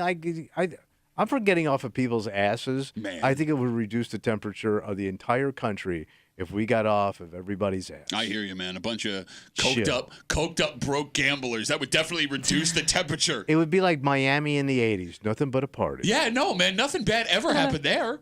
They didn't make a TV show out of it. 252 WCMF. Back to the initial story. Yeah. Some lawmakers in New York want to allow mobile casinos on your phone. Again, this would be games like blackjack, roulette, all kinds of card games. Viva Las Vegas, baby. Real money, real gambling. Pennsylvania, New Jersey, Connecticut, they already do it. It's the tax revenue they're looking for. Vegas on the phone. Let's talk to Steve. He's on CMF. Hey, Steve, what's going on, buddy? Hey, how you doing? Good, Steve. What's going on? Not to be a Debbie Downer, but everybody that gets drunk and buys all that stuff on Amazon, and they wake up the next morning, well, you ain't getting your money back with gambling. Thoughts, Tommy? Okay. But so what? You either have a house full of crap or a house with no crap because you lost it all. You still got a crap life, man. Oh, Steve. Let people have fun. Steve hung up. Okay, but here's the thing. What? You say let people have fun. Yes. And it's fun until all of your money is gone. But it's none of my business what you do with your money. Okay. I mean, it kind of becomes some of your business what you do with. Well, even if you don't do money. it, if a family member finds themselves in a situation, a good friend, like you're going to be feeling the effects of it. You may via not. Their lifestyle.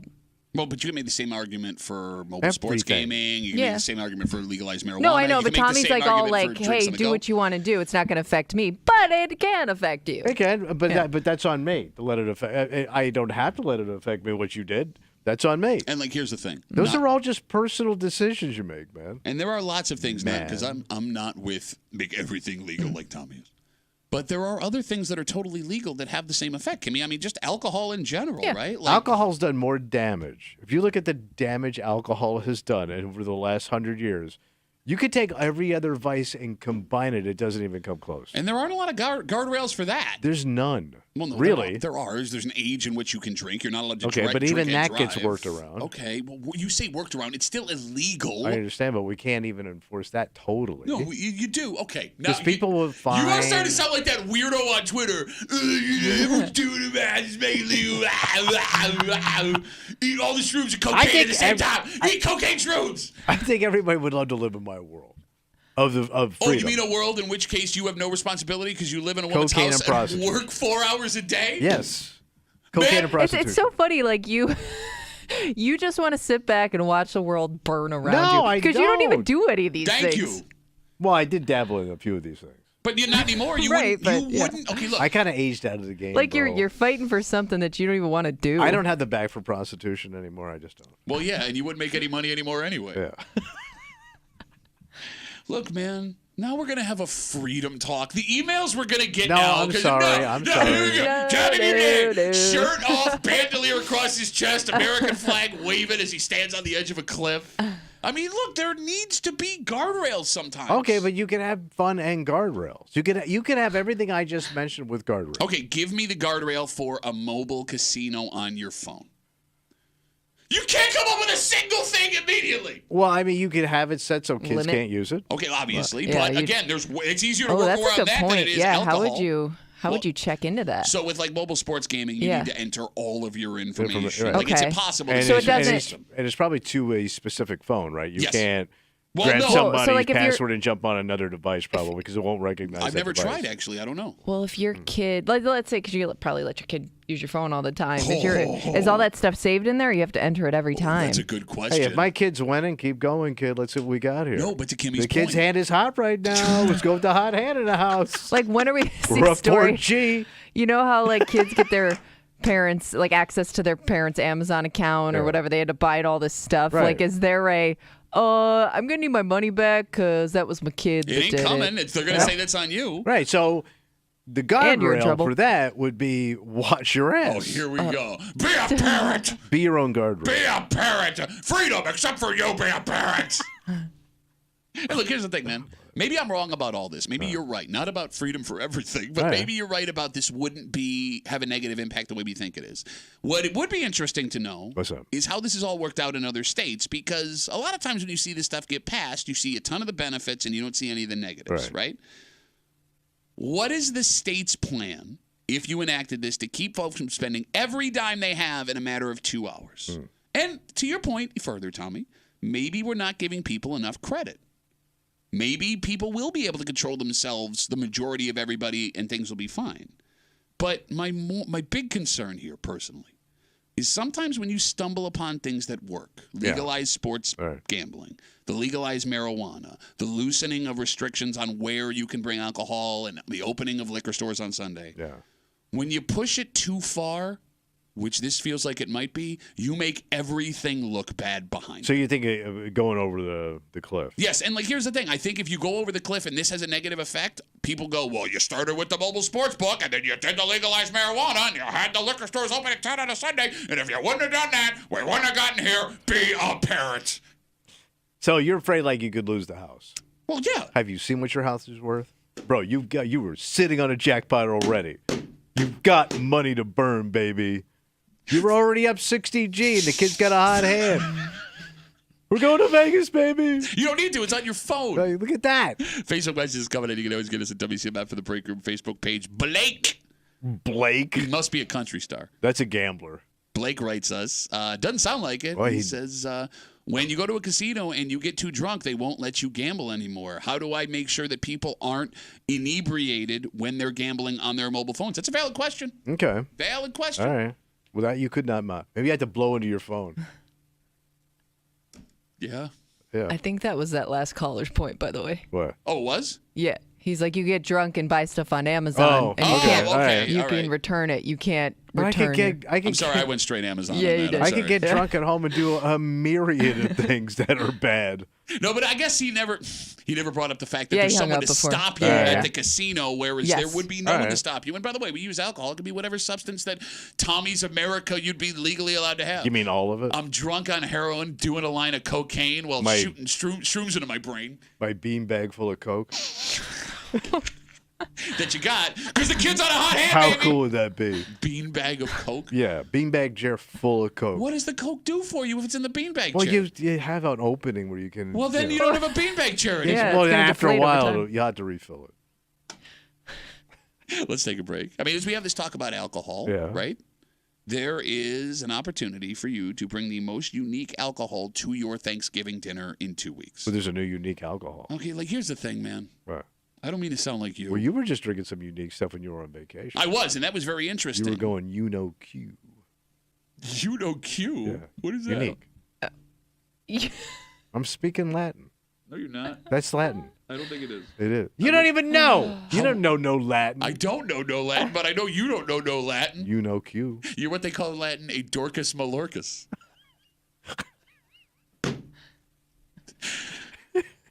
I don't know who this is for. Oh. And I feel like it's for these guys that like want to be like rugged and tough. So is it expensive? Expense is not the issue. It's more manly.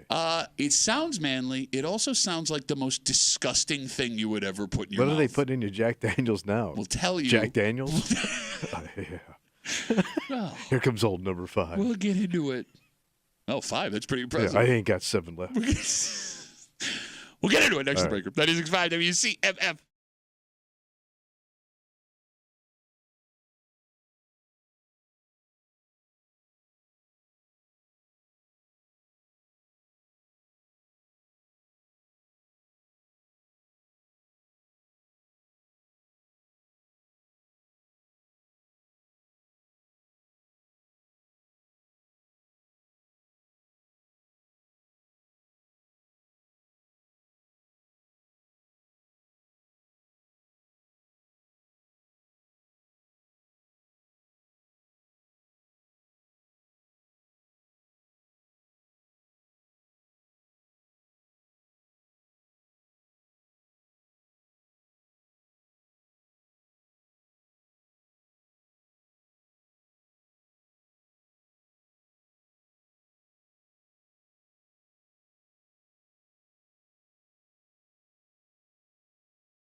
Thanksgiving's become a pretty big drinking holiday. Oh, yeah. And Kimmy, you being of the newer alcohol set, you can attest that one of the games people like to play is bring the coolest, most unique alcohol to Thanksgiving dinner. Whether it's beer, whether it's liquor, whether it's you're wine. trying something new, or you got like some specialty fall-themed mixed drink. Here come the hipsters. Yeah, everybody try this out. If you bring this to your Thanksgiving, it'll definitely be unique. I don't know who it's for because it sounds disgusting. Is it heavy duty? I'll let you decide. All right. You're hanging out in the break room, Rochester's Classic Rock 96.5, WCMF. In just a little while here, it's Wednesday. You know what that means? Oh, we're going to start our hate on. You would think that giving a probably drunken man who you've never met before, who was abandoned by the woman he loves in a city an hour from where he lives after a major event would be a really bad idea. Yes. But according to a woman who heard us discussing this 2 weeks ago, we're all monsters. Okay. And it's like you said, it's a woman. You go get him, lady. We'll get to it. Hate Mail of the Week just after 8 o'clock here in the break room on CMF. Tommy, getting that booze selection ready for Thanksgiving. Yeah. We have a new product for you. What we got? Are you familiar with Tamworth Distilling? Who, what? Okay, I'm not either. Tamsworth? Tamsworth? T with a T? Tam. No. Okay. Is it like a local distiller? Not local. I believe it's in the Northeast, though. All right. They have a new brandy All right. that tastes like trout. Oh! Wait, fish brandy? Yep. Smoked trout. What? Because brandy's sweet. It's like it's sweet, but it's also And she's a fine girl. Yeah, and what a good wife she would be. But my life, my love, and my lady is the trout in the sea. So it would be brandy is sweet, but it's also pretty. It's got a kick to it. Okay. But this would also have a fish flavor. A smoked trout flavor. That sounds disgusting. It doesn't matter. Fish in any booze would be gross. It's called Saison de Fray smoked trout flavored brandy. So it's French? No, it's American, but I don't know what it is. But that was like a French thing. Saison de Fray. Saison Brandy. Is brandy known to be like? Are you supposed to pair brandy with fish? Like, usually is that a thing? Usually, it's an after-dinner drink. Okay. It's like brandy and cigars, All like right. you would see back in the day. So Yeah, more that's of how a the rich rich dessert guys. guys thing. did it, yeah. Yeah. Kimmy, will you Google if brandy and fish go together? Well, it depends on which brandy you're dating, I guess. Right. Whatever, get some panties off, girl. That was the joke I used with the other robber barons while we were smoking cigars and drinking brandy. So you're not in on this? No. I like fish. I like booze. It's like church and state, man. Don't touch. So there is a dish they call the mermaid, and it's trout and brandy sauce. Okay, but that's a sauce, like a vodka Right. sauce. You ain't tasting the vodka. But that's the only combo I'm seeing where like those two things would go together. All right. All right. The phone number is 252-WCMF. Who is this for? Hipsters that want to try something cool. No, see, I get another impression. I feel like this is for the guys that It's like an old man thing. Oh, no, or like I'm a hunter, I'm a fisherman. But those aren't brandy drinkers. Are you man. sure? Those are brandy was always like a wealthy man's drink. Like brandy and cognac were always like for the upper crust. So I'm thinking like you break this out and you do shots of it. Okay, but that's what I mean. Like maybe they're trying to go get those people because flavored alcohol, flavored whiskey, and other liquors. But your generation is starting to embrace all that stuff. You like all those. But it's something. I know you all like those old school drinks now that made a roaring comeback with those craft cocktail Here bars comes. and craft. We're almost there. Here it You're comes. pushing you're drinking your martinis. Now you're putting Italian coffee in your martini. You're putting the Cosmo in your martini. Wait, you think people that drink espresso martinis are dicks? Oh, huge dick. What a showy, dicky, look at me. Yeah. I'm having coffee and Showy drinking the dick. same Saturday night we time. went out for dinner. My wife got an espresso No, martini. she did. I Yes, swear they're to very God. popular right now. Hold on, let me just get my phone real quick. Hold on. Hey, honey, Tommy says you're a dick for liking espresso martini. And by the way, a lot of those things you were naming, your dad drank. It's Yes, an he old was a school huge thing. dick. You're making my point or yours. You want to be Mike Bueller? I'll get you a hula hoop and a scale. You won't register with either of them. But to Pat's point, I would think somebody that enjoys those traditional cocktails or is trying to bring back those traditional cocktails, they wouldn't be into something new. They're looking more for that old school thing. Very valid. 252-WCMF, we're talking about this Tamsworth Distilling. They have released a brandy that tastes like trout. It's called Saison de Fray smoked trout flavored brandy. By the way, this is not the only unique liquor this company makes. All right. Same company has a whiskey that tastes like crab. God damn. And another whiskey that tastes like deer meat, which leads me to believe that they're going for that outdoorsy kind of person. I guess. What are you, like a French fur trapper? I That's the only people this would appeal to in the 1800s. The whiskey that tastes like venison, I would try. So I know they did like the bourbon and bacon. Yeah. So it had to be like a smoky meat. Oh, you like smoky meats? I love smoky meat. No kidding. Yeah, you never can get any good smoky meat. You're not going to believe this, man. Where you go? Well, I'm opening up this new business. Where you going? Well, it's down in the men's room. It's a little kiosk. Oh, yeah. Yeah. What's it called? Well, it's called Old Timey Fur Trapper Pat's Smoky Meats. Close your eyes. I'm going to give you a big surprise. Face full of sauce. I'll have a Marlboro in my mouth while I do it, too, for extra smoky meat. I can't get over the trout and the crab. I can't do fish and liquor. I can't either, man. I love both of those things. And again, I think it doesn't sound as gross if it's the food paired with those things.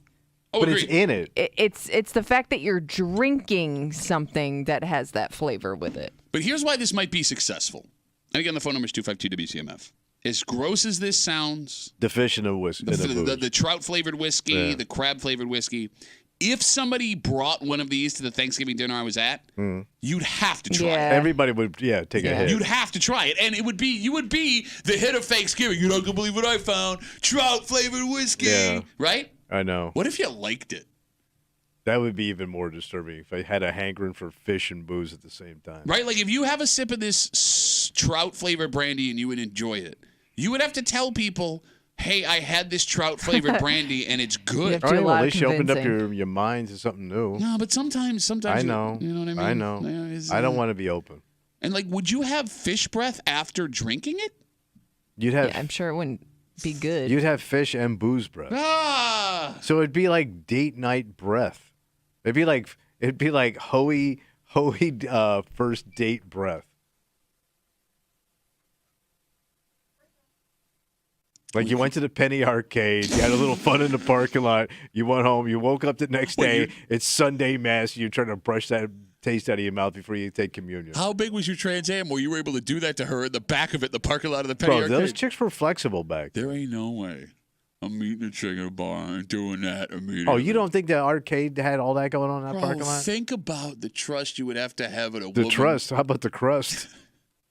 Go home, please. That's rock crust. And we've been thrown off of YouTube. 252-WCMF, 252-9263. Ooh, this guy might have a good point. What? Let's talk to Mike. He's on CMF. Hey, Mikey, what's up, buddy? Hey, Dom. So I wonder if the people that like this trout brandy are like the same people that like the Clamato drinks, right? The clam juice, tomato, and vodka or whatever it is. He ain't wrong. Yeah. It's already there. You put it in your Bloody Mary. It's already in the house. Yeah. Okay, all right. Mike, I'm sorry, go ahead, buddy. I don't know.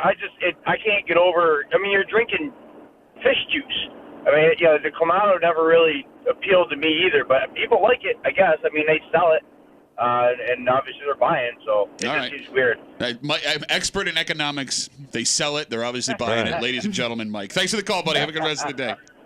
And we will wrap up this conversation with the best DM of the day. Oh, yeah. Daniel writes us on Instagram, if you drank the brandy that tasted like trout, you would officially have trout mouth. Oh, look at that. Been thinking of that. All right, it's Wednesday. It's 8 o'clock. It is time for Hate Mail of the Week. And safety is of the utmost importance for everybody. It always should be. Right? I mean, there are times you help people, and then there are strangers that there are too many red flags. Oh. You would think this story that we shared 2 weeks ago, red flags all over the place. Yeah. Why would you risk potentially getting in some trouble? But according to this woman, what's she saying? For not wanting to give a man a ride home while he's potentially drunk after being abandoned by the woman that he loves an hour away after a major event and a person you've never met before in your life, we are monsters. Right. And we'll get into it next in the break room on 96.5 WCMF.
You should always help people when you can. That's what you're supposed to do. But what? You also have to make sure helping other people won't put you in danger. Yeah. And that seems to be the issue at hand here. Because a man who it seems was in a bad way reached out to one of us for help 2 weeks ago. And one listener, after we told the story, is furious that no one in this room would have stepped up to ensure this man got a ride home from Orchard Park safely. Yeah. It's Wednesday, it's 8 o'clock. It's time for Hate Mail of the Week. You're hanging out in the break room, Rochester's Classic Rock, 96.5, WCMF. And about 2 weeks ago, I told you guys a story about a series of Instagram direct messages I got from a listener right as the Bucks and Bills game was ending, Thursday Night Football in Orchard Park. Okay, so they came from a guy named Jack. And his first message read, "Hey, Duffy, I also live in Henrietta. I am outside of the Bills game right now. My girl left without me. I need a ride home. Where did you park?" Now, to be clear, I have no idea who that person is, right? I've never met them. I follow everyone back who follows me on Instagram, at Duffy on WCMF, so I can see everyone's DMs. But this looks like a kid in his early 20s. Seems like a fine kid. I'm sure. What a good man he would be. And here's the thing. One DM like that, I can get over, no big deal. But that wasn't the only message he sent me. Because about 10 minutes later, Tommy, he writes, "Duffy, please write me back. I need to know if you can help a guy and get me back home." 10 minutes after that, he writes, "I'll gladly give you plenty of gas money and pay for food on the ride home. I have money, just no ride back to Rochester." About 5 minutes after that, he Getting writes a little me. desperate. Oh, boy, is he. Jackster. I'm on the corner of Southwestern and Abbott, on the corner standing. Watching all the fans go by. He says, this is my favorite part of all of them. "If you drive by, I can jump in. I'm in the Von Miller jersey." Oh, you don't have to slow down. He'll just jump through the window. And he's the one in the Von Miller jersey. Oh, okay. Yeah, he's that one. That narrows it down. So about 25 minutes after that message, he writes, "Hey, never mind. I'm in a car on my way back to Rochester. Never mind. All be all good." Thank God, Jack. Now, here's the thing. Yeah. I didn't see these messages until I got to work Friday morning. But if I'm being honest, even had I seen them, I was not giving this man a ride home, right? I don't know why your girl left you. But it ain't good. I have no idea what kind of state this kid is in. I don't know if he's dangerous or violent. It's a bad idea for me to put him in my car with a buddy for the next 2.5 hours. Yeah. That's a nightmare. Yeah, you're trapped. We were all in agreement. Yeah. But not everyone saw it that way. So I don't get this, broad. And the fact that it's a woman. That is shocking. Actual physical letters sent through the mail telling us we suck, telling us we're bad people. All right. Sit back and enjoy this week's Hate Mail of the Week. Duffy should be ashamed of himself for leaving that man on his own who reached out to him for help.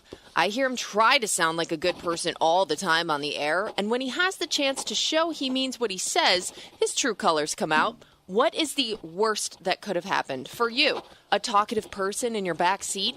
For the man who wrote you, he could have been lost. He could have been hurt. He could have been killed. When you have an opportunity to help someone, especially someone you share a connection with, you take that opportunity. That's how things used to be, but now everyone only cares about themselves. I hope you never find yourself in a desperate place like this man was in the future, only to see the few people that can help you turn their backs. Because karma is real, and it will eventually show itself. Sincerely, Blair. Blair. By the way, good way to say her name, Kevin. Blair, because you know she says it like Blair. Like when she gets interviewed on 13 Way about who she voted for. Well, I'm Blair. All right, so Tommy, this woman is very upset. Yeah. Phone number is 252-WCMF. Does she have a point? No, she's a very stupid woman. I can't believe a woman would pick up a man that she does not know in her car. Okay. That obviously the people that are committed to him didn't want them in their car. I mean, that's the crux here. That tells you everything you need to know. His girlfriend decided, I don't want to be around you, and I don't care what happens to you. Yes. That's how much of an ass you're being. A woman did that to him. Yep, left him in Buffalo. Yeah. That tells you all you need to know about Jack the drunk. Standing at the corner of 5th and Vermouth looking for a ride home. My breath smells like trout. You know he would lit up. But it does always surprise me because there are people out there, and I don't know if Blair's this person, but there are other people that will put themselves in danger if they feel like they're helping somebody. Okay. And it kind of seems like that may be the argument she's making. Which is dumb. where it's like you should go out of your way to help somebody who's in a desperate situation. Okay, so but that's not a desperate situation. Well, I mean, you were an ass, and your girlfriend even had enough of your crap. Okay, but here's the thing: those two things are not mutually exclusive.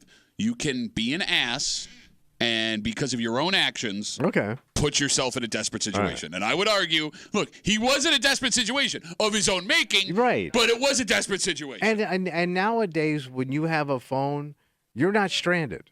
Okay. According to him, he had money for food and gas. He could have Ubered home. Well, I don't know. You had to wait. Sure.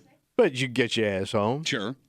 No, obviously, I don't wish any ill will on the kid, obviously. No, but even Jesus turned people down sometimes. That did not happen. Yes, it did. Which story? The one where he goes, no, I'm done. We're out of fish. I'm not doing it again. I don't think they ran out of fish. Didn't Jesus sometimes go, no.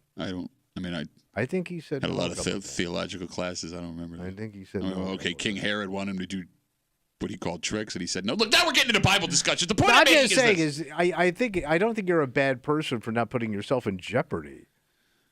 I'm going to be honest with you. Right. I agree this woman is stupid. I did feel guilty after I read this letter. Because, the odds that he was going to, stab me in the neck are very tiny. And I had another buddy with me, so if he did stab me in the neck, he could have applied pressure while I drove home. All right. But just the fact that I got to get his drunk, smelly ass home and then listen to his crap, because he's going to start melting down on his girlfriend. And why he's like this. Yeah, that's a good point. She don't get it. I got everything, bro. I told you guys. I took her to the Penny Arcade. I gave her the best 7 minutes in that parking lot she ever had. 252-WCMF, 252-9263. Let's talk to John. Hey, John, you're on CMF. What's up, buddy? How's it going, brother? Good. I think it's just a personal preference. I don't think there's right or wrong on her, from what she's saying as far as, yes, it'd be nice to pick him up and give him a ride, but I think you have a valid point, too, of why you didn't give him a ride. So you're fence-sitting John today, are you? So you called in with nothing? Yeah. I mean, it's nothing wrong with helping somebody out, but you are taking the gamble that that person can cause either drama or serious bodily harm. So you picking that dude up?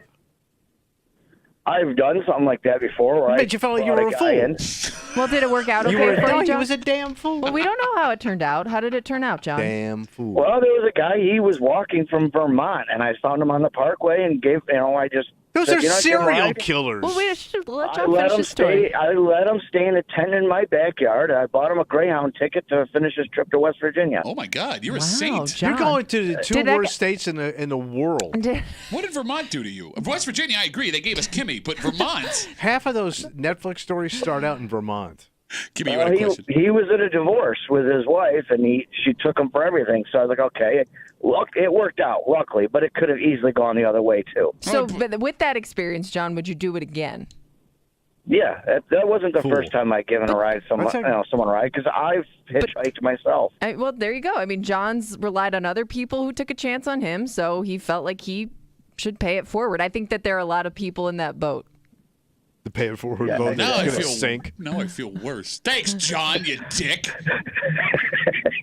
I do what I can. I'm coming at a time. I'm coming to stay in a tent in your backyard. I'll see you soon. Have a good rest of the day. All right, buddy. Take it easy. John. That's insane. I mean, anytime you see somebody hitchhiking or on the side of the road, you already know internationally they make bad decisions. Okay, hold on. Nobody starts out with their plan with hitchhiking. Or I got to get from Vermont to West Virginia on foot. Which sounds like a John Denver song. Yeah. He's probably one of those deep cuts that, he died, still working on. If he was going on foot, he would have lived. 252 WCMF. 2 weeks ago, told you a story. After the Bills-Bucks Thursday night football game, I was leaving the game, and apparently I was getting blown up in my DMs on, I sound like my daughter. Yeah, you do. On Instagram. On Insta, kid, his girlfriend left him. He's from Rochester. He listens to the show. He wanted a ride home. He needed a ride home. And he wrote me like 5 messages begging me, give me a ride home, give me a ride home, give me a ride home. And I didn't see him at the time. I came into work the next day. I see the messages. Honestly, if I saw them, I still would have ignored him. Also, update to the story. With Busted Jack? I never heard back from him. Of course not. Like, I never responded to what we talked about on the air. If Yeah. he listened to the show, I would assume it got back to him. And Well, I don't think he listens anymore. Duffy's a dick. the hell did I do? Didn't even respond. Woman writes us a letter, hate mail of the week, telling me, and all of us, because you were on my side, that we're bad people. Karma is real. When someone is struggling, when someone needs help, you give it to them. And, John brings up the hitchhiking thing. Yeah. Most people would not pick up a hitchhiker on the side of the road. Which is good. However, it is strange where it is socially acceptable to share intimate spaces with strangers. Wait, what? Let me give you an example. A plane is delayed, a flight is canceled in an airport. We see stories all the time of two people that have never met each other renting a car together to drive hours. In fact, Bills head coach Sean McDermott did it with a fan in the offseason. Do you remember I always presented this in Philadelphia? Yes. And there's no way I'm getting in a car with this broad in that mouth. But didn't you? But you also missed work. No, I was going to miss work anyway. I rented the car. No, you would have been here on time. Thanks, though. Iron Man Street. Never missed a day. I don't want her bitch mouth. She was knocked up, and I still wasn't doing it. What does that have to do with anything? I mean, she was heavy with child, and I still didn't want to deal with this chick. But your wife wanted to do it. Yeah. Till the chick wouldn't shut up. Like, you want to hear this all the way back? Wouldn't she have been doing you a favor? Who? The girl with the car? No, we were both going on a rent-a-car. Rented a car. This busted ass broad didn't have no car. All right. You busted ass didn't have no car. She may not know who the daddy was. She got a car. For God's sakes, Kimmy. Bro. I would think like pregnant woman would be the person you would help the first, Yeah, right? okay, now I feel even worse. You're making me look like a monster. I ain't. You're making me feel like a monster. I am not an animal. I am, man. I'll tell you. You label me monster. What's a pregnant woman going to do to hurt you? They run her mouth. Kimmy, would you forget to take the pregnant woman out of it? Dude, single, you cancel, flight gets canceled. He's around your age, seems like a nice guy.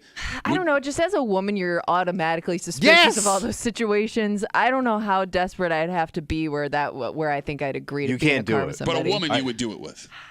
More likely, yeah. And by the way, we're starting to see a lot of horrible stories with the word chick attached. What? Chick did this, chick did that, chick cut this guy up, chick over here. They found this chick with a shovel. Chick. Chick it off. 252 WCMF, 252-9263. Let's talk to Josh. Hey, Josh, what's going on, buddy? Morning, guys. Not much. I am completely in your corner on this whole thing. You had no obligation if you had received the messages. He sounds like a guy that would. He sounds like a guy that would stiff. Yeah, man. Yeah, but you know. What side are you on, man? He doesn't know. But Josh sounds like a guy. Josh sounds like my inner wuss voice. Like, this is the voice I hear in my head. And you shouldn't do that, Tommy. Go ahead. Yeah. That was your little girl head. I wouldn't touch that. That's a bad idea. That's what I hear in my head all the time, man. But you were saying, Josh, I'm sorry. I'm going to give Blair the benefit of the doubt here and say she would be in your corner, too, because one part of her letter said, with whom you share a connection with. I think she misheard what you were saying, and she thinks that this is a person you regularly talk with on your Instagram. Okay, see, I got the impression from that here. I got the letter right in front of me, and I'll read the quote just to make sure we get it right.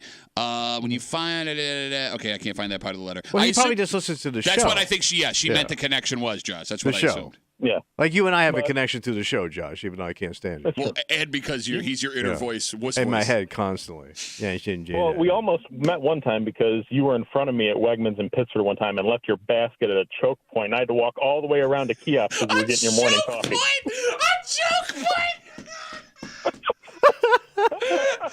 Well, wait, you're telling me Tommy's leave the cart behind guy?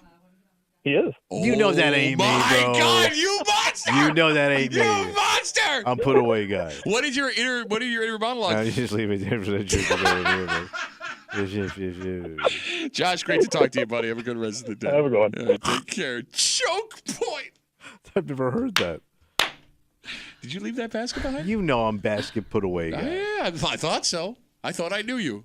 You know I know people with that are in charge of the baskets. I got to be very careful.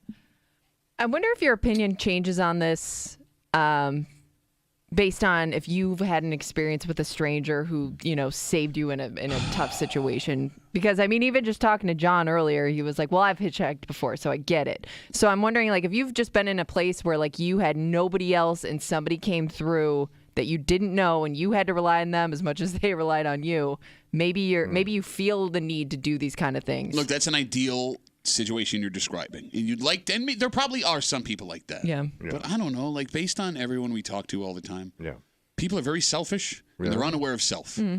Right? Like, I needed help because I'm a good person and I was in this spot that I couldn't get out of. But this person over here, like Tommy said, this kid put himself in a spot where he was desperate. It doesn't mean he wasn't desperate. True. Yes, his interaction led to him being there, but he still needs help. But I always feel like if I need help, I'm going to act cool. I'm not going to be a dick. For the first time ever? If I'm in trouble, I dial it back. I'm cool. Yeah, that makes you a dick. No, but I'm cool. No, it means you're only a good person. Do you really think you can come off as not being a dick? Yes, I think if I'm in deep crap, I'm cool. Okay. What? That's what you're supposed to be cool. No, you should just be cool. You shouldn't You change can't be your cool all the personality time, to man. manipulate people into getting That's things you why need. God gives you many personalities to take care of your business. We'll take one more call, 252 WCMF. We've been hearing from a couple of guys. Oh, a lady. Yeah. Pick her up. Shut up. The letter came from a woman. Let's get a female perspective before we get out of here. Katie's got the last word on CMF. Hey, Katie, how's it going? Hi, good. How are you? Good, Katie. What's going on? If I was trapped at the airport for 2 days and there was a cute guy that wanted to share an Uber, because at least there's one more person in the car, I probably would. Okay, but we're not talking Uber. Let's talk about a rental car. Yeah, there are a lot of, I guess, there's a safety net a little bit with Uber. Which I get. Yeah. Which I get. So let's say, Katie, it's you. It's good-looking, cute guy. He loves Grey's Anatomy. He's holding a baby golden retriever as you're there. He goes, hey, listen, my dad works at Enterprise. I can get us 30% off. You want to listen to that voice, Katie? You want to drive back to work? But he's got these dreamy blue eyes, Katie. They're dreamy. I probably wouldn't, no. I would get his number, but I wouldn't probably share it. Hey, I'd like to call you sometime, but I'm afraid you might murder me, so no. Yeah. Would you do it with a woman, though?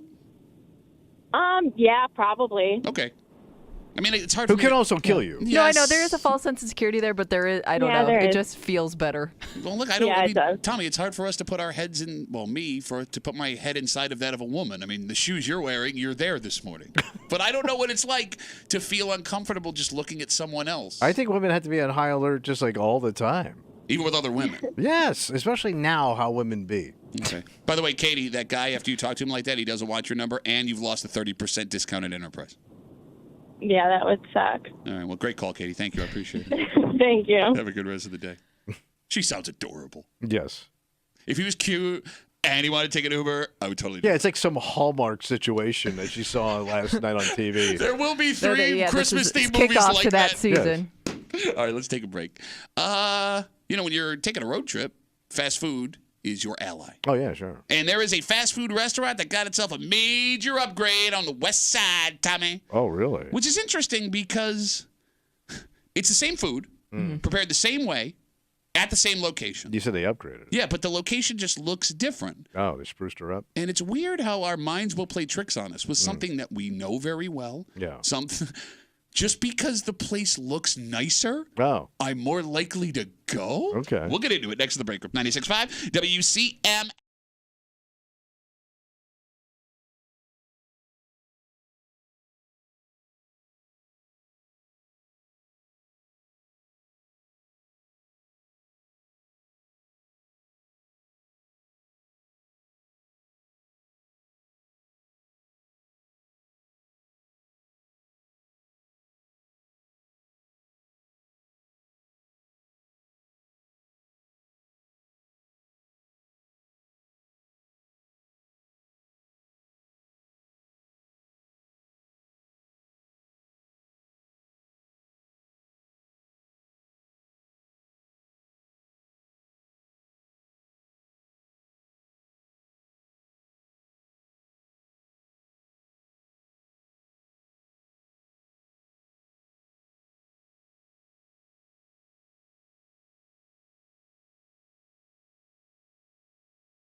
if they're spending money on this, it has to be worth it for them.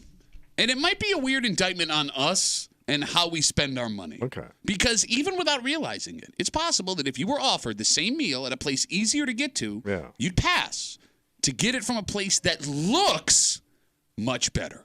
Okay. You're hanging out in the break room, Rochester's Classic Rock, 96.5 WCMF. Bruce Springsteen has rescheduled his peptic ulcer show. Nice. He and the E Street Band are coming to the JMA Wireless Dome Thursday, April 18th. Tickets go on sale Friday, 10 a.m. at Ticketmaster.com. We will have an opportunity for you to grab those tickets at some point today, throughout the day here on CMF. We'll give you the details on that later in the show on 96.5 WCMF. Big news. What's going on? For Taco Bell fans on the West Side. What do they do? Story on News 8 says this week, today actually, the Taco Bell at Elm Ridge Center in Greece is reopening. Oh. So it was closed for what they're calling a complete rebuild. Okay. And this morning, there is a ribbon-cutting ceremony to celebrate its reopening.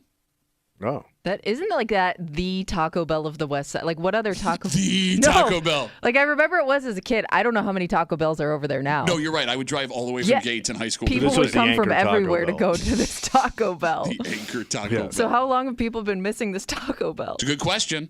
But it's all redone. All redone. So it's got to look like a brand new place. Well, yeah, that's what it sounds like. Complete rebuild, Tommy. Can we talk about real quick? They're doing a ribbon cutting to open up a Taco Bell that's already there. Open. Yeah. Who shows up to that? Every politician. I don't know. Do you get free tacos? By the way, there are a lot of politicians that may not show up based on how things went for them last night. That's true. Just show up just with a pout. Give me the scissors. Clip. Fine. So, Kimmy, you know this. Yeah. There are two kinds of Taco Bells. Yeah. There's the old school Alamo-looking Taco Bell, and there's the sleek new box-looking Taco Bells. Yeah. Yes. Yeah. And if the folks who own this Taco Bell, the franchise owner, paid to change it, they must think that that sleek new look is worth the money. 252 WCMF. Does it matter how nice a fast food place looks when you go out to get a burger or a taco or a chicken sandwich? Well, you may not notice how bad something looked until it's remodeled. Okay. You know what I mean? Like, oh, they look like that now? Because I've been, you're used to this old cruddy place that hasn't been remodeled in 30 years. And now all of a sudden it looks like if you saw a new one, glitzy and new and everything's up to date, you'd want to go check it out. It's just curiosity. But even though the food hasn't changed an iota. And that's just it. Nothing would change. It's the same menu. I'm going. The same people making it. I mean, it's going to be more, the effect that it's going to have is, I'm guessing, more on the staff who are using quick. the kitchen and doing all that. Well, hold on. What makes you think it's going to be quick? Everything's up to date. Everything's at speed. I would think they'd make it more efficient in a newer place. Okay, maybe. But there's nothing that guarantees that. No, there isn't. But in my mind, it's going to be a better experience because it's new. It's just like when they do like repackage things, but they don't put, but it's the same potato chips. Yeah, no, I know. But they go new and improved packaging, and you grab it. Yeah, but that's stupid. Of course it's stupid, but they know we're stupid and we're hungry. So we are stupid. We're stupid and hungry. No, but if I'm hungry, why? What does it have to change? It's the same food. Yeah, but new pots and pans, new staff. Again, nobody said new pots and pans. The building just looks different. Well. I mean, I guess I've seen, so the one fast food chain that I've seen do this over the years is McDonald's. They made it look good. So I'm sorry, to your point, McDonald's, Wendy's, KFC, Burger King, they are all giving their stores a modern and cooler look, but the stuff inside is all the same. Well, but McDonald's makes it more of like a cafe feel in some of these new places. And there was one time where we went inside one in Henrietta, and it was like full of college students doing like group work together. Oh. Yeah, they got a poetry night now. Which That's pretty crazy. Which I was surprised, but I'm like, maybe because they're sitting around more, they're ordering more food, which I guess would in turn bring in more business. It's cozier. Okay, but like that McDonald's had Wi-Fi before they remodeled it. Yeah, but I don't ever remember seeing groups of people like just hanging out there. But why?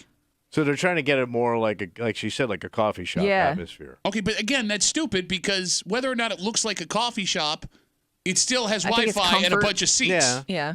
And Maybe it's not made like the seats more comfortable. No, they didn't. No, because I've sat in those new McDonald's. It's the same plastic couches. I guess you'd have to ask the person that is the indoor or the inside fast food eater. Okay. Because I'm always a to-go person. I live by that mentality. And my husband is the opposite. So he always wants to go inside and eat. And I don't know if it would matter to somebody like him. No, because we've screamed about this on the show before. Both of you will not go inside fast food restaurants. No, I'm like, this is road food. Yeah. Which, again, is really stupid because... Even if I'm taking it home, I'm going to eat it before I get home. The food is designed to be eaten warm.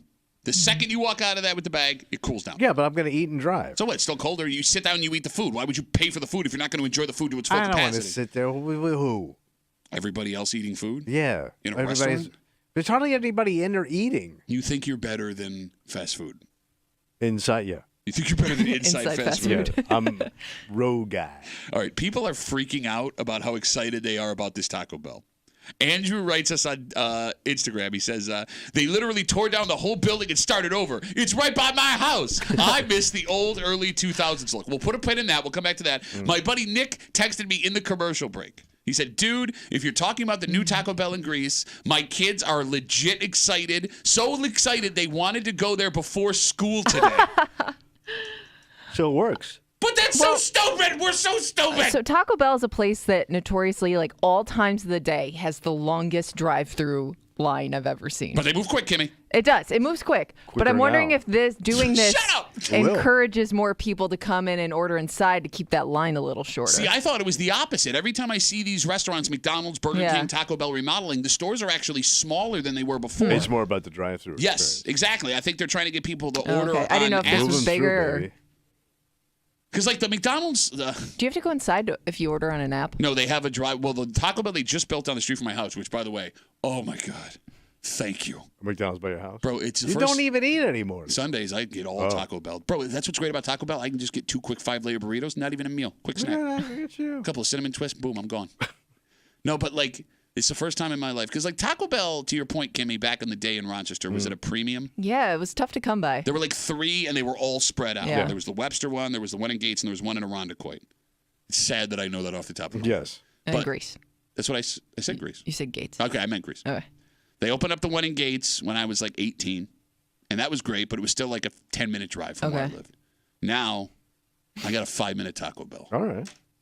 It's like I hit the lottery. It wasn't there when I moved in. It's like Jesus shined down. So it's upon new. Me. Yeah, it opened like a year ago. So I figure like the drive-through is probably quicker. Everything's up to date. I got to figure it's just got to be a cooler experience. So they just built.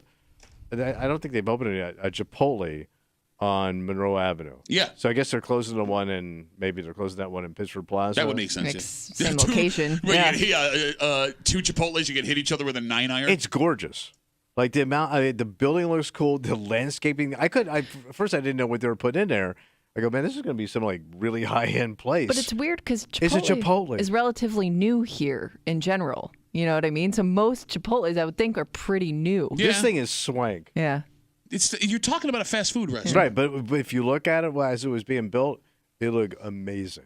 252 WCMF 252-9263. Today, the completely rebuilt Taco Bell in Greece, Elm Ridge Center, will be opening again. They're doing a ribbon cutting ceremony, and we're talking about how stupid all of us are. It's the same restaurant. New bell, everything. What do you mean new bell? The bell.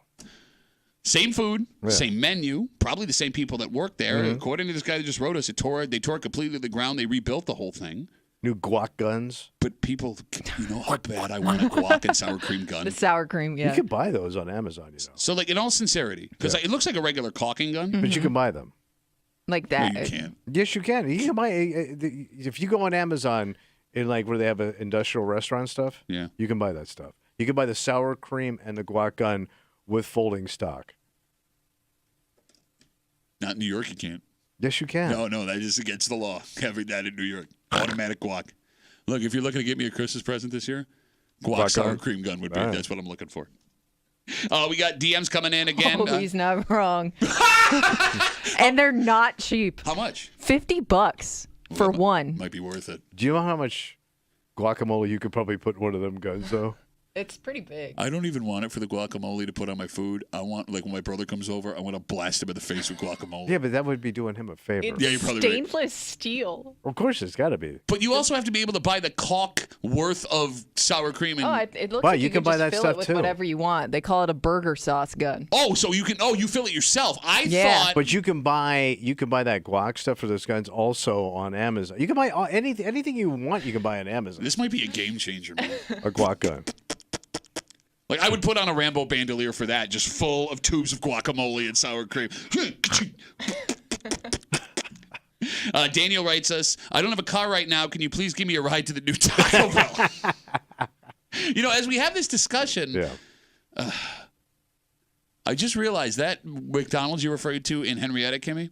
Mm-hmm. So there's a McDonald's like 5 minutes from my house that they just remodeled within the last 2 years. Yeah, revamped. But the one near Marketplace Mall was remodeled a couple of years ago. Mm-hmm. I found myself driving past the older McDonald's to drive to the new McDonald's. Interesting. Sure. And it was like an extra 10 minutes. But why?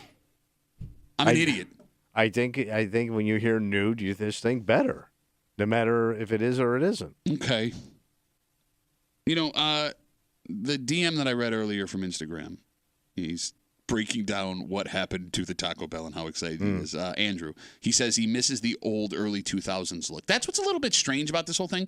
In Rochester specifically, for all restaurants that we talk about, not just fast food, you'll try to sell someone on how good the place is based on how long it's been open. Yeah. Red Fideli's, Agatina's, been around forever. You walk inside, it's like you're in a time capsule. Yeah.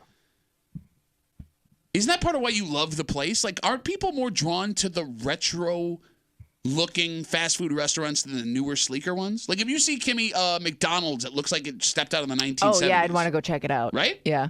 Okay. Yeah. Same with the Taco Bell. Like, the old Alamo Taco Bell that doesn't exist anymore, I would love to go walk in. Yeah, you're not going for experience. You just want to see it. But it's it was curiosity. weird that they went with that Alamo motif, just based on the Alamo. Like, why you went with that? I don't think too many people were bringing Encyclopedia Britannica into the Taco Bell. But you don't. I say Alamo only because that's what I don't think that's You're right. It's what it looked like. But it also looked like every other building in Mexico or Texas or Texaco. Like the one I'm thinking of was the one that was on Ridge Road right over the Grease City line. Yeah. Like that was an old school. I loved going there when I was a kid. I don't remember what it looked like on the inside. That's the way the Webster one looked. Yeah. It looked like it was made out of clay. And it was small. It wasn't a big building. Well, back then, I mean, America didn't love Mexican like it does now. No, but the drive-thru, like you said, at midnight was down the block. Well, that's when you let it all hang out. Oh, yeah. All right, so then what does it say about us? We're chumps. No, but like, let's break down everything we've learned here. We are willing to pass on older restaurants to get to newer, sleeker restaurants because of things we perceive in our head. Yeah. But at the same time, Kimmy, you said you are drawn to older-looking restaurants. If it looks like retro, and like I guess by older looking, I think it has to be past a certain time, and I don't know what that is. It might depend on the restaurant, but like, you know, an old looking one from like 20 years ago probably isn't going to do it for you as much as something from like 1960, 1970. Kimmy, how many people who grew up in our era would slam the brakes on at a red roof Pizza Hut right now? Oh yeah. Old school red roof brick building Pizza Hut. Yeah, but we're suckers, man. No, but then what do we want? We want new. We want old. What do we want? Even Burger King. We want a new and improved old. Oh, but that's kind of what Burger King's doing. Yeah. Burger King took its retro logo, they re-released it, and they built these newer, sleeker restaurants that look like they're from the 60s. Right. Brilliant idea. Okay, but that means we're dumb. We're dumb people. We're suckers. We change our minds a lot. We're food suckers. Okay. Speaking of being dumb, speaking of dumb, look, I don't care who the sexiest man alive is because I didn't win this year, so it doesn't you kind of care. Involve me. Because you informed me this morning of how it all went down. This is why it makes me angry, because you're going to tell me the sexiest man in all of the world is this old. All the world. The billion men that exist, this guy. Well, sexy doesn't necessarily mean just your looks, though. Oh, no, does it? Says old man? It's also you have to factor it's also the in. smell of your Old Spice. Yes. All right, well, I'll let you make an argument. We'll do it next here in the break room on 96.5 WCMF.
What are we doing here, people? What happened? I shouldn't be this angry about this thing. But I'm furious because guys like you are looking at it going, see, blah, blah, blah, blah, even though all they're doing is just trying to sell magazines to lonely old ladies standing in line at the grocery store. But it speaks a little bit about your generation. See, exactly. What did I tell you, Kimmy? What did I tell you? You got to have to put it on your generation. You're hanging Not out. mine. This is how stupid you are. No. This is what you lack. You're hanging out in the break room. Rochester's Classic Rock, 96.5 WCMF. Fun fact, People Magazine still does their Sexiest Man Alive. I don't know if you guys know this. Yeah, I didn't know they still had magazines, but okay. This year, of all, there's 1 billion men in the world. Yeah. Billion men. Of all the men in the world, the sexiest man is actor Patrick Dempsey. You probably know him best from his role on Grey's Anatomy. Kimmy, am I missing anything bigger? That's what I know him for. I know he's had roles in movies, but Sweet Home Alabama. Oh, yeah, it was that one where he was like a guy and a girl fell in love with him, and he was like sensitive, and he wasn't sure if it was going to work, but then it turns out it worked out. Okay. No, it didn't work. It didn't work out. Didn't for work him. out. No, I don't care. No. It doesn't matter. So Patrick Dempsey's a handsome man. Yeah. He's also 57 years old. Yeah, he's up there. Yeah, he is. And with all due respect to you gentlemen up there in age, this is a joke. Why? He is good looking. I'm not saying he's not good looking. You're going to tell me, of all of the men in the world, that the sexiest man on the planet is 57 years old. So, but you're saying his ass looks like his ball sack. But they both may look good. He may have had surgery.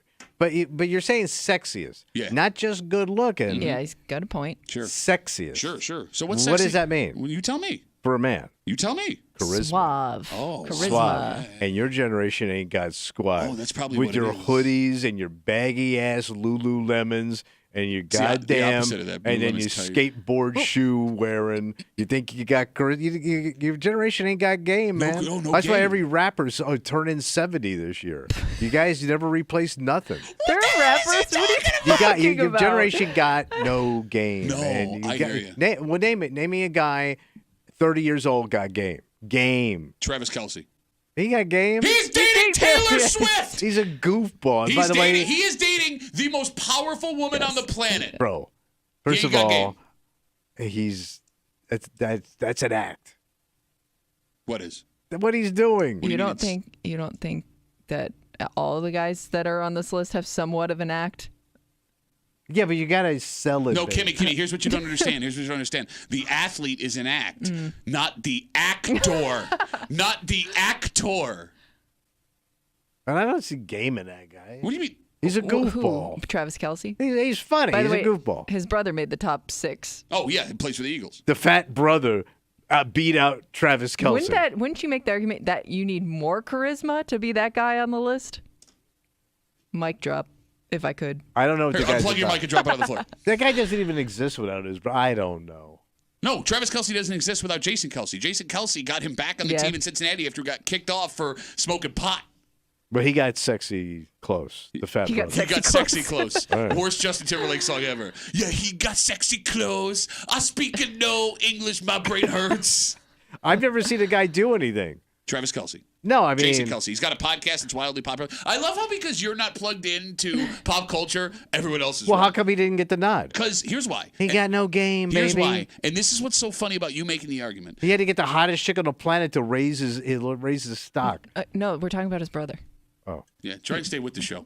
We're talking about how 57-year-old Patrick Dempsey, the actor, is the sexiest man alive. He's sexy, fine, I'm into it. But he's 57 years old. Here's why And he's dapper. Here's why your argument is so You stupid. got no dapper. The only reason they picked a 57-year-old man to be the sexiest man alive is because the only people who still buy magazines are 55 to 75-year-old women. Because I think some of the guys that have won it recently are up there a little bit. Like Idris Elba.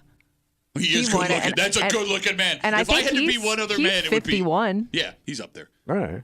Again, he's got charisma. He's got game. Where's he from? Where's he from? Where's he from? I don't know where he's from. No, tell me about his charisma, please. I've seen him on TV. Yeah, have you? Yeah, in the movies. Yeah. You know he's British. Yeah. No, you didn't. No, by but the I way- said, where's he from? Why didn't you answer and that? by the way- no, you're going to tell me the charisma he has. You don't even know he got an accent, you bitch-ass bitch. By the way, if you British, you go up like 10 points in the swap. You theater. didn't know he was British.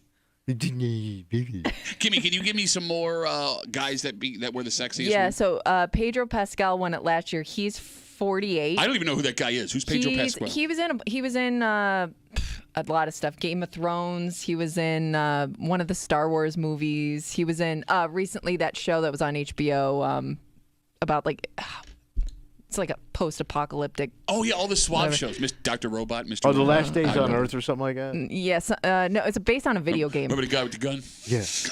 I'm totally blanking. Like the fact that they're all older guys lets you know that they're just appealing to your wife, and it actually blows up your argument because you have so little charisma and you have so little. I got suave, charisma. I got game. And guys your age have so little of this that your wife is willing to buy a $7 magazine to fantasize what she ain't got in her house. You bitch. I've been drained of suave over the years. Bro, you've been drained. I gave it all, bro. 3 divorces, the suavest. I gave it all at the office. 2 divorces and broken engagement. Suave king over here. You were suaving over way from one wife, suaving over the other over here. I only got so much suave. God, it's so funny when you run your mouth like this. George Clooney's won it. Hugh Jackman's won it. Johnny Depp's won it. Yeah, young guys. These are kids. Bradley Cooper won it. Like, here's how old Patrick Dempsey is. How old is he? And how old the people they're appealing to him is. What? Every woman who saw this goes, "Oh, I loved him on Grey's Anatomy." That show's 20 years old. Is it really? Yeah. It's still on, isn't it? Still on? It's either still on or wrapping up. I can't remember, but yeah, it's been on recently. Well, yeah, the great. I mean, nurses. Yeah, they're doctors. Blake Shelton won it. Like these are all older guys. Yeah, they're just appealing to Okay, Blake Shelton, no. No, what happened? He's not a handsome guy. Drew, if you want to make the argument for suave and charisma, that's the guy. Well, he's Paul goofy. Rudd won it 2 years ago. I mean, he looks like he's 30. Yeah, he does. He looks younger in his late 50s than he did when he was in Clueless. He was in Clueless? Yeah. You don't remember? He was the stepbrother. Yeah. I don't remember. I don't think I saw that movie. You didn't see Clueless? No. Isn't that like a teenage girl movie? Didn't you watch Saved by the Bell every single day? Well, yeah, but for different reasons. Teenage maybe you girls. shouldn't watch it. Don't Not watch for it. teenage girls, for the teenage drama. Even you moved your eyes like, what did he just say? And it came out of your mouth. It came out of your mouth. All right, so you would say then, you would agree 100% that Your generation got no game. that actor Patrick Dempsey, who hasn't done a movie in God knows how long, is the sexiest man on I earth. wonder why his name popped up all of a sudden. Because he's been around. And he's always been known as like that guy. Is he in something that we don't know about? I don't know. Kimmy, can you Google? Yeah. Thank you. So you can't think of a sexier man? A younger man? Well, no, I'm just saying sexy in general. Because even when it comes to older guys, I mean, I don't know. I'm trying to think of sexier younger guys under 50. We just gave you a bunch of them. No, you gave me a bunch. No, you just mentioned a bunch Sexy of older guys dudes. under 50? Okay, so there are a couple of those guys on here. All right, what do we got? Okay, so you got Chris Evans. Oh, yeah, he's sexy. Michael B. Jordan. Oh, Creed. I don't know. Oh, how he was old- a good-looking kid. How old is John Legend? He's got to be under Yeah, but he's 50. not good-looking. John Legend? Bro, he plays the piano. You want to talk about... But he looks like a... Hold on. You started this argument with... But that it has- Creed dude's way better than John Legend. You started this And argument... by the way, that dude's got to be Chris 50. Hemsworth. He was on there. Yeah, Chris Hemsworth. That's a dreamy dude right Channing there. Tatum made it. Come on, man. Yeah. You gonna tell me there Is he ain't... Magic Mike? Yeah. Yeah, he's good. That's amazing. That's the one you knew. He's been in a bunch You of stuff. also knew him. No, but he's been in a And bunch you of stuff. snapped your He's been in fingers. a bunch of stuff. Your brain immediately goes to, What's he wait, been who in? was the shirtless one? Ryan Reynolds. Is he 50? He might be 50. He's got Well, he won it in 2010, so I don't think he was 50 then. By the way, billionaire. Okay, I take it back. Billion. I take it back. If I could trade places with one other dude, That would it's be not that guy. Idris Elba. Oh, Yeah, that it's guy's running the table. Ryan Reynolds. Yeah. Yeah. And he's Canadian, so he's got to be polite all the time. Yeah, there you go. All right, so we're going to take a break. Sorry, all you young guys that don't have any charisma. Get on it. Like Tommy Muley, if you're watching the live stream on our Odyssey app, WCMF.com, YouTube, or Twitch, you can see his hunched over charisma as we speak. So this weekend, and really throughout the rest of the week, not only will Section 5 sectionals continue for high school football, there are several teams from our area that are participating in state qualifying and state tournament games to try and win a state title. Football style? Well, football, every sport. Yeah. Right? Football is finishing up sectionals. Everything else is on to the state finals, I think. Okay. And, you know, I always say the worst part of youth sports are the parents. Oh, yeah. Right? Because you don't see a lot of kids talking crap on social media. Mm. But this week, there's been a couple of posts from moms and dads. All right. Which is interesting because I get that you're upset that a certain team beat your kid's team and maybe ended their high school sports career. career. It was fair. You got gypped. Some of it's that, some of it's some other stuff. But you would think that you'd want the team that beat your kid's team to do well. Right, because that proves like you were up against the best. But very few parents, it seems, do. Wrap around that concept. We'll get into it next to the break room. 96.5 WCMF.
One of the most important traits a human being can have. Yeah. Being a gracious loser. All right. You're going to take some L's along the way. Bumpy road of life, Tommy. You got to learn how to deal with it. All right.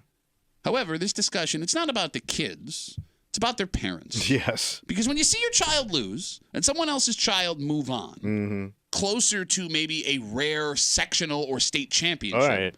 The big prize. The reaction that we're seeing is interesting and maybe a little embarrassing. Oh. You're hanging out in the break room, Rochester's Classic Rock 96.5. WCMF. Coming up, Jolene. Don't take my Bruce away. Thank you. She has tickets to see Bruce Springsteen. She's got your code word of the day between 10 and 3. You're going to listen to Jolene. You're going to get that code word, and you're going to take it to WCMF.com. Enter it for a chance to win a pair of tickets to see Springsteen and the E Street Band at the JMA Wireless Dome, the rescheduled show, April 18th, 2024, courtesy of Live Nation. Tickets go on sale Friday, 10 a.m. at livenation.com. The Section 5 football tournament continues this weekend. Other sports like soccer, field hockey, volleyball, cross country, they're in the middle of state qualifiers and tournaments throughout the weekend this weekend. And kids that get to keep playing are having the time of their lives and making memories that they will cherish forever. Absolutely. Like if you were ever fortunate enough to make a run like this when you were a teenager, it's the greatest thing that has ever happened. I can only imagine. But Tommy, something popped up over on social media over the weekend and early this week. What happened? Well, those teams that made it to the state tournament or have gotten to the Section 5 football finals, they had to beat a couple of teams along the way locally. Sure. Right? You must have seen what I saw, people listening. What happened? Parents of kids whose teams lost to some of these teams. They got booted. Celebrating when the team who beat their kids' team lost. The Sour Grapes Parade. You got it. Now, just to be clear, I want to make sure we spell out exactly what this is. These are teenage kids being cheered against by grown-ass people simply because that team beat their kids' team in a playoff round a week or 2 or 3 weeks ago. Right. Okay. And again, I want to be entirely clear. It wasn't the kids saying this. Like, I would understand. It's easy to understand, right? Yeah. 16, 17-year-old kids, their lives revolve around this. Kids could be petty. There's a legitimate rivalry for teenagers. This was grown-ass people with jobs and mortgages applauding the fact that teenagers lost a sporting event. Rooting for a child's sadness. Yes. Yes, Failure. exactly. Yes. Failure. The phone number is 252-WCMF, 252-9263. Aren't you obligated to cheer for the team that beat your kid's team in the sectionals or the playoffs of a tournament or something like that? Well, I mean, if you feel like your team got robbed, Yeah. you might be not rooting for that team to go on because they didn't deserve it. But if your team got robbed, it wasn't their fault. But you may interpret it that way. No. Now, when are they paying off the You know, refs? they got a call. We never get that call. You know how people be. But again, if they got the call, it's not the thing. They didn't do anything to get the call. The refs made the mistake. But it's also that I've never been a parent, but it looks like it could be very vicious. Okay. Oh, no, you're not wrong about that. I get, you're right. You should root for that team to move on because if that team goes on and wins a championship, well, you lost to the best of the best, right? Yeah, like maybe it makes you feel a little better knowing, well, okay, like I didn't. But what if you feel like you got gypped? So even if your team does, your kid's team does lose and maybe, there was some pushing and shoving going on, just like that very intense kind of game where, you walk away unsatisfied. Okay. I can understand wanting that team to lose or having a little bit of envy for that team. As an adult. But not saying it out loud. Like, even to the point where you're going to type it into Facebook, whatever, and put it out there. That's the step that I really can't wrap my head around. So there's something I've noticed, and you parents that have kids in high school right now that played sports, if you're any of you folks that are coaching listening right now, Kimmy, back when we were playing high school sports, there was a massive rivalry between kids, right? Yeah. Like you were rarely friends with anyone else on any team that you played against. You didn't, if you showed up at certain places wearing, like your sweatshirt or your Letterman's jacket or whatever, kick his ass. I've been taking my daughters to Aquinas sporting events recently. Yeah. Last couple of years. And I've noticed that all of the kids, whether it's because they're playing club teams together in the offseason, that could be a big part of it. 7-on-7 or camps, they're all friends now. Yeah. I was going to say, I remember kids playing to your point, they were friends with other kids because during the summers they'd spend a lot of time playing with those kids were their teammates. Yeah, And my daughter's going to have the same thing. They're doing a Section 5 girls hockey league this year, and my daughter is going to be playing with girls that she has played Different against. School districts. Exactly. But I guess what I'm getting at is, if the kids have gotten to the point, the maturity, where they're friends with the people they're competing against, that makes you parents doing this look even worse. Childish. What is wrong with you? So I had a sister-in-law back a ways back. Okay. And she was my favorite sister-in-law of all time. She was just phenomenal.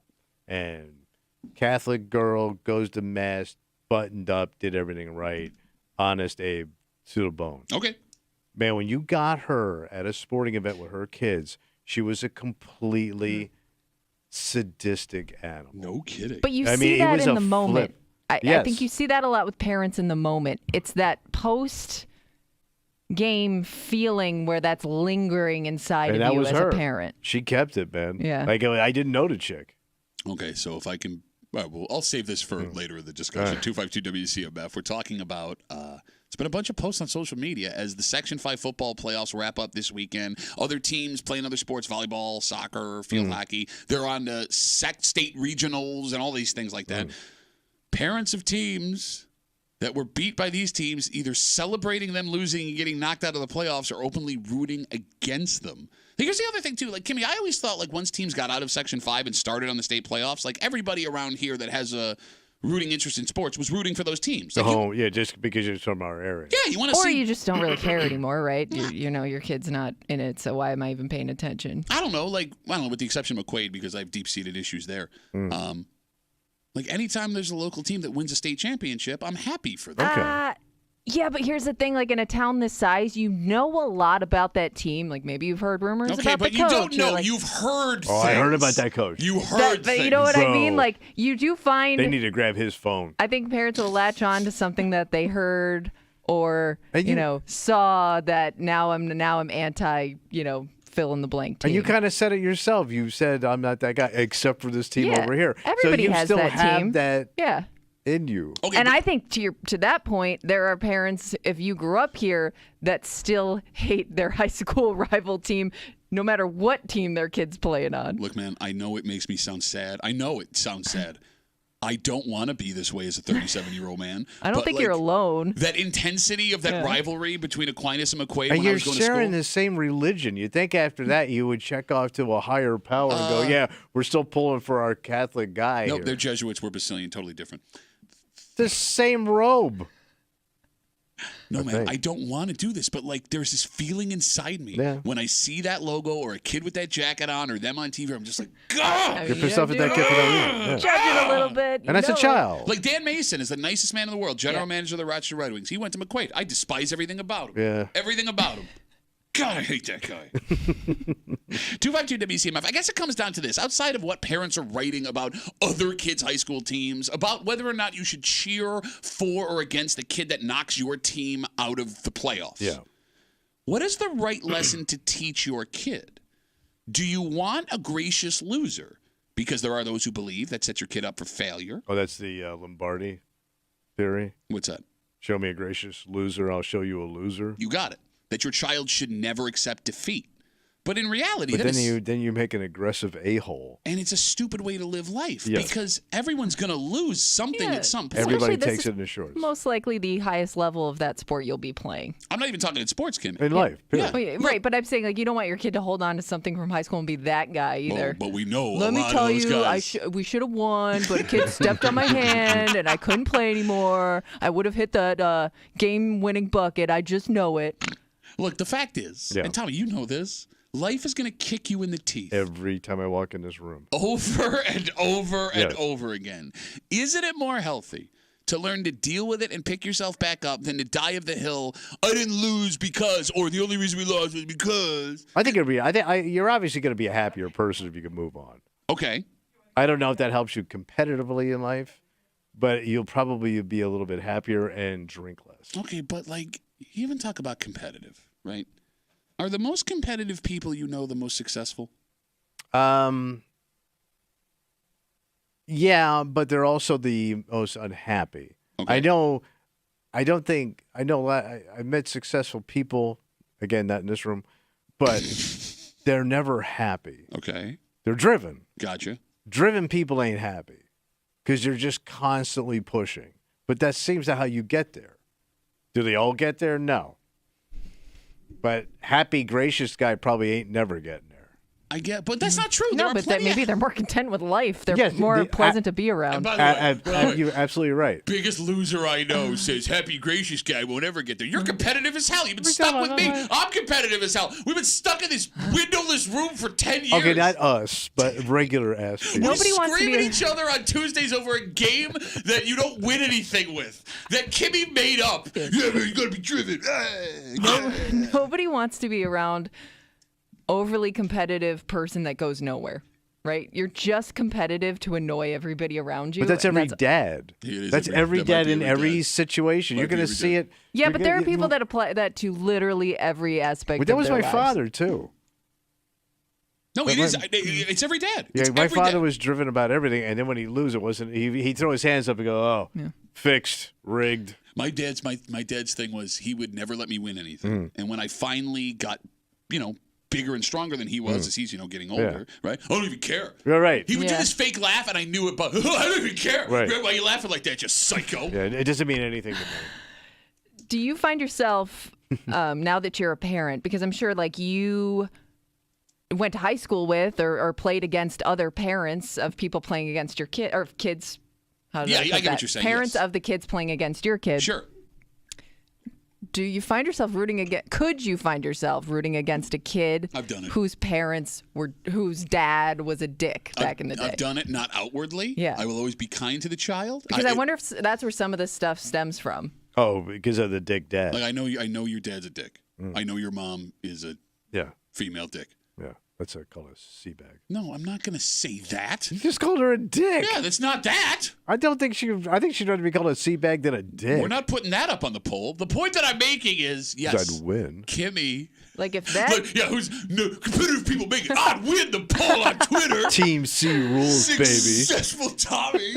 Like if that kid's team went on to win because they beat your kid's team, you're internally you're rooting against that team. Well, you're taking it out on the dad, but you're using the kid. I guess I am, and that makes It's okay. I think it's normal to feel that way. No, but here's the thing.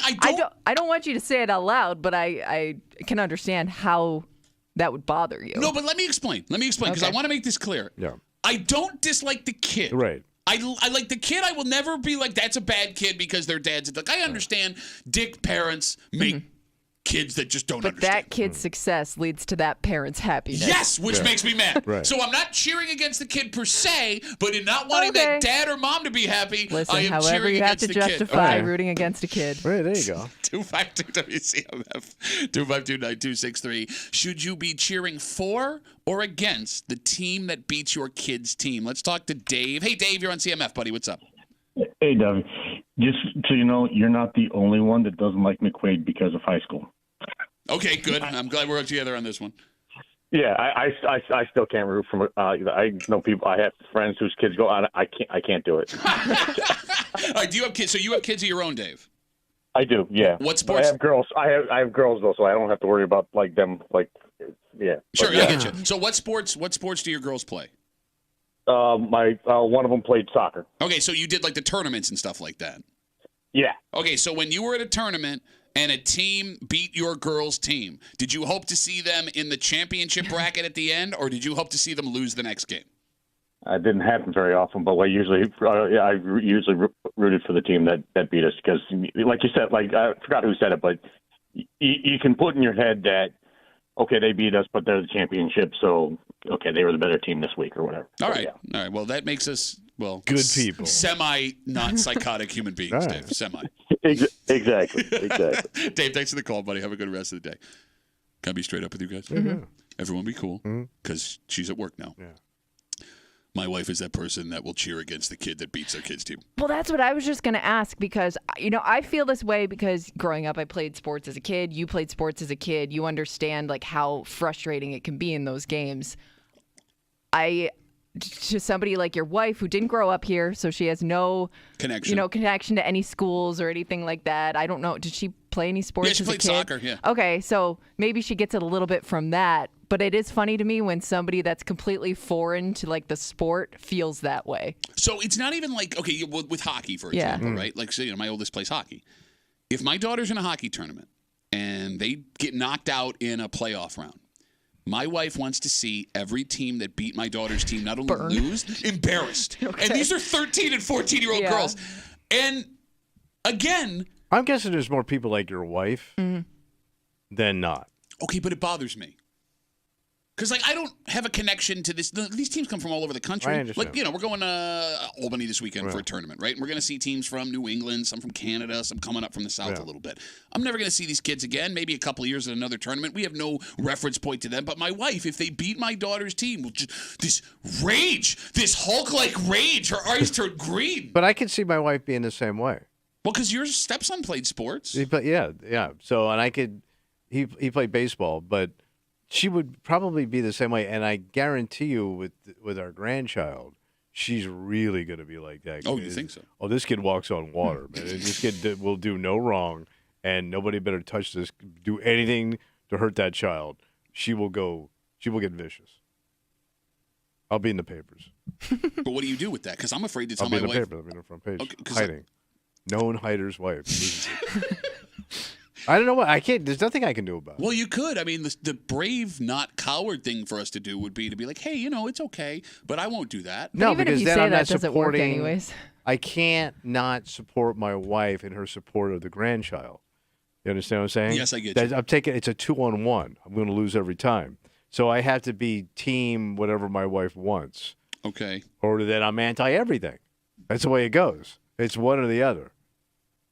You're either for us or you're against us. No, but that's not. It's just sports, man. We're just having fun. It's just supposed to be fun. I know, but people get, like Kimmy said, you get absorbed into this thing. Like, the other weird thing I'm finding, like, as a youth sports parent, and I know I'm not alone in this. Like I said, I'm going to Albany this weekend for a tournament, right? Like, my daughter, they had a tournament in Pittsburgh a couple of weeks ago. They ended up winning the bracket that they were in. They got medals and everything. It was very exciting, right? But I find myself cheering for my daughter's team to win these tournaments, not because I want to see her happy and excited. I mean, part of me obviously wants to see that.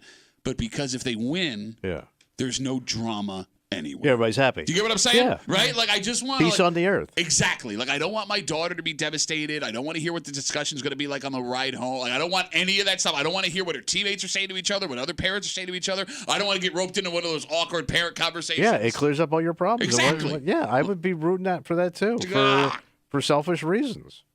Before we wrap this conversation up, the strangest part about this whole thing, again, talking about just social media posts this week of parents openly cheering against teenage kids whose high school teams were beating their kids' teams in playoffs that were like knocked out or about to do stay. Okay. There are a handful of athletes from Rochester, actually a lot more recently, that end up making pro careers for themselves, right? Thomas Bryant plays in the NBA. Stewart, why am I blanking? I have his jersey in my bag right now. Isaiah Stewart, thank you, plays for the Pistons. You got a couple of Major League Baseball players, a couple of hockey players, right? It's great. Everybody loves those guys when they make it to the pros. Oh, yeah. Did you love them when they were playing high school ball here? Because if you lighten up your kid, well, that's just it, right? Like if you were a guy that hated, Isaiah Stewart playing at Kearney, or who despised, I don't know, Brian Gianto when he was playing at Aquinas because your kid went to McQuaid. Like when he makes it to the show, and you're like, oh wow, it's so great. Oh, you jump on that bandwagon. But that makes you a puss-ass hypocrite bitch. But you become you're going to jump on that bandwagon. Yeah, and not only are you going to jump on the bandwagon, but you're going to tell everybody about every play that you ever. Anytime you were near the kid on the field or on the court or wherever it was. You're going to attach yourself to greatness. Yeah. And I tackled him once, no big deal. Well, no, I will tell that story. Yeah. That's a thing. Yeah, you do. You do that. Well, I mean, Greg Paulus, he was one of the few players to play at Duke and Syracuse, two different sports. I'm just saying. Okay, but you didn't do that. No, I didn't. You just were you touched him once. Hey, did you touch Greg Paulus? I did not. You did not. What's weird, and Kimmy, you can attest to this too. Tommy, I'm sorry, I don't mean to leave you out, but you don't have an athletic bone in your body. Unless you're hanging out with Travis Kelce. Kimmy. Wait, is he no charisma here. Well, he doesn't need it. Is he boning me? Maybe, possibly. Anyways. As a kid, you start to see, and as a parent, you definitely see, there are just kids that are special. There are kids that they had the touch. Like you just know they're just naturally good Gifted. at what they do, Exactly. and they work hard at it, and exactly. And like they're there are just the whole package on the field. And I've even found there are two types of parents when it comes to those kids. Where like when I see these kids, whether we're at tournaments or whether it's like there's a couple of girl hockey players here where it's just like, oh my god, oh my god. One of them, which is friends with my daughter, like this kid's gonna do amazing things, and she's just very humble and hardworking and all this thing. But like, I look at those kids and I go, "We're gonna see that kid," and I'm excited. I hope it works out for them. Yeah. Where there are parents who have the exact opposite take. Like you see the kid is better than your kid, and they're like, "Well, only because doesn't deserve it." And they're gonna get to a point where and then like, I know somebody who knows somebody, and they know that, and then they'll drop some like weird gossip, and it's like, who cares? Who cares? Preach, sister. Yeah. All right, I think we solved all of the youth sports programs except for McQuaid. Yeah. Those guys suck. Let's take a break. We've been talking a lot about Thanksgiving the last couple of days. Sure. It's less than 2 weeks away. Everyone's getting ready for meals and everything. But don't forget What? Black Friday, buddy. Oh, the big shopping day. Yeah. Turns out Black Friday is not just Black Friday anymore. How stretchy is it going to get? Well, it's happening now. Wait. Right now. Wednesday. Now. It's semi-beige Wednesday. Okay. Oh. And we'll get into it next to the break room. 96.5 WCMF.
There was a time, Tommy. There was a time. Thank you. Where Thanksgiving wasn't just a meal and time with family. Or was it? It was also raring up to go do some crazy shopping. Oh, yeah. Right? It started with Black Friday. Oh, it was a battle. Yeah, Thanksgiving. Then it morphed into Gray Thursday, right? And now we're at like beige a week and a half before Thanksgiving Wednesday. So the deals are out there now. You're hanging out in the break room, Rochester's Classic Rock 96.5, WCMF, and you just said it, Tommy. It seems the last couple of years, due to massive blowback from people who are like, hey, I'd like to not work on Thanksgiving. Right. Also, I'd like to not be trampled to death the next day.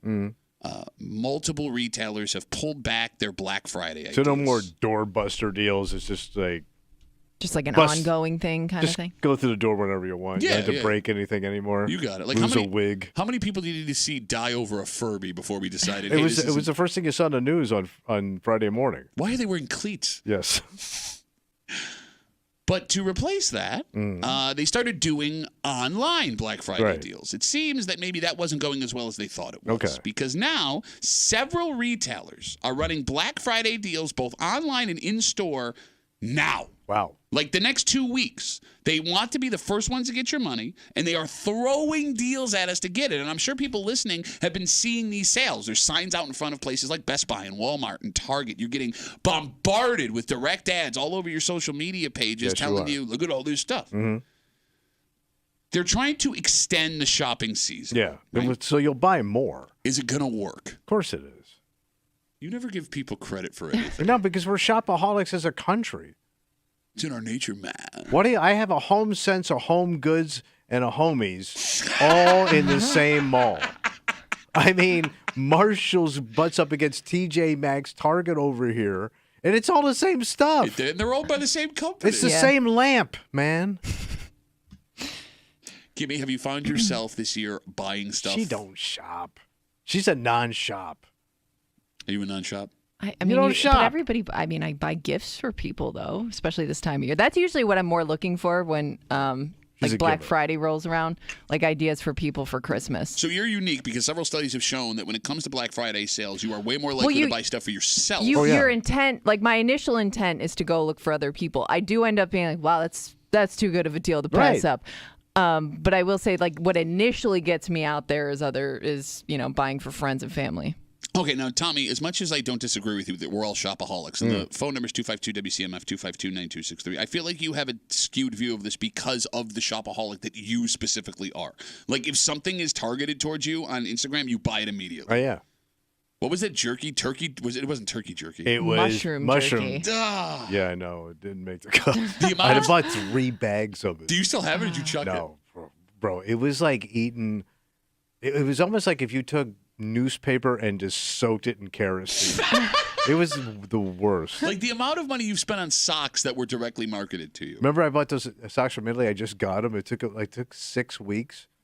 You bought a pair of baby shoes by accident. Yes. Right? Like every week you come in with like something new that you have bought because it was specifically targeted towards you on Instagram. I do a lot of Instagram impulse buying. Okay, which is fine. I don't think many people do as much as you do. Like maybe we aren't giving the average person enough credit. We should be smart enough to figure out what they're trying to do here. But to your point, man, they sewed market, they averaged right to you. Like they go, we know you like this. Okay. We know you want it. Look how cool these people are that have it and you don't. Could this potentially backfire on these retailers? Doesn't seem to. Well, how could it backfire? They've never really tried something like this before. Like this is, Kimmy, really the first year I've seen Black Friday sales that are starting like the 1st of November. Yeah. Well, I just think with Black Friday, all of that's top of mind. But if I know it's going to be going on for a while, I might forget about it. All right, so that's an issue, number one. But it's so personal now. But if it does work, to your point, let's say it does work, it's targeted, it's right at you.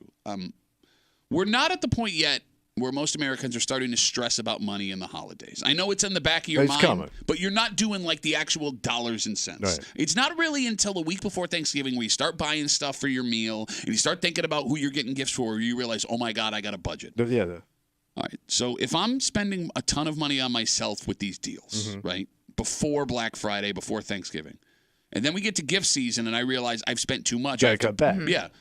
wouldn't that hurt these places? Because, like, in the Christmas season, you get to a point where it's just like, I'll spend a little more. I'll cover it in January, February, March, April, May. If I've already spent all that cover it money, well, I'm not going to be able to go or maybe willing to go above and beyond the way that I was before. But maybe they found out that you spend way more on yourself than when you do with others. So they don't really care who you're buying for. They just realize the first person you're going to pamper is you. And that's where the big bucks are. Okay, interesting. Because I don't mind cutting back on other people. You're what? Because, I mean, I've never, the one thing I've noticed is it's like the advertising is so personal now. It's so directed right at you. Yeah. And they're looking at you going, we saw you looking at that other stuff, man. I know you like this too. Look at it. Bro, you got a wife, you got stepkids, you got a grandson, and you just said into a microphone, I don't mind cutting back on other people. But you will. No. I don't want to. Yes, you just said I don't mind doing it. But they're socks from Italy, bro. How many Italian socks. How many pair of socks do you have right now? What do you mean?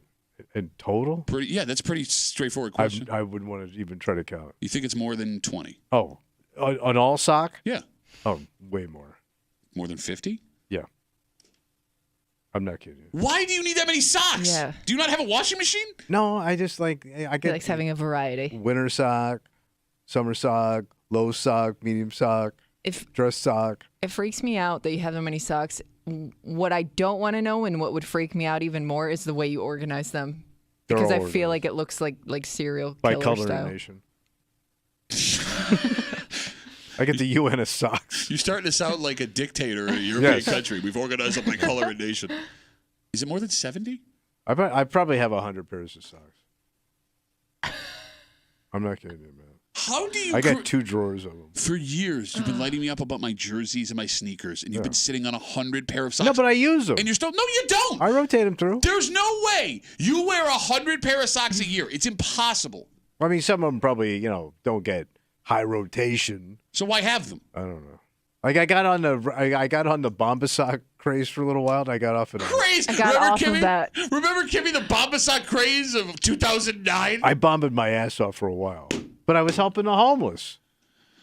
252. Like I said, every time I see a homeless guy, they give me the point. Go, thank you, man. Why don't you give them the socks you're not wearing? They got the sock. You give more socks. They get a sock. I get a sock. You get a sock. Did you look into it, or you just believe them and buy it?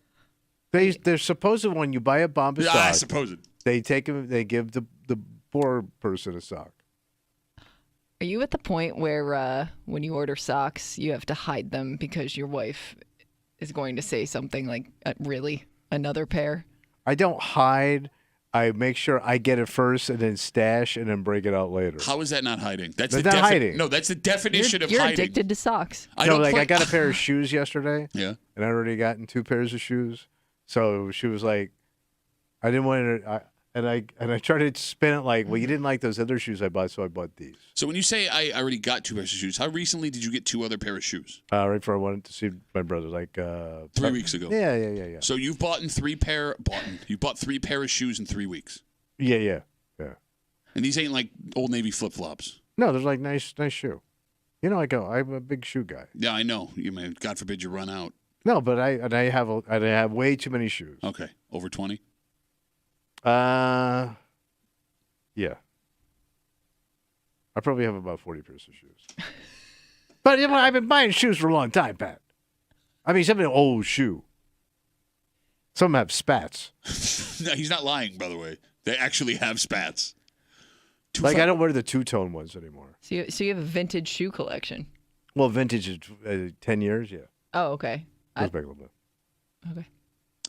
252 WCMF. We started this discussion talking about how Black Friday sales have started. They've been going for like a week now. Yeah. Stores this year, and as they're pulling back on the Black Friday doorbusters and the Gray Thursday, come right after dinner, they're now target marketing us, trying to offer Black Friday deals for an entire 3 weeks up until Thanksgiving. The idea is we're going to spend more money because they're extending the shopping season. And it's funny because, as we said before, several studies have been done that show with Black Friday shopping, you're buying more for yourself than you are for a spouse, which doesn't only hurt our wallets, it also pisses off the people that love us the most. Because, Kimmy, what is the most common wife bitch around the holiday season?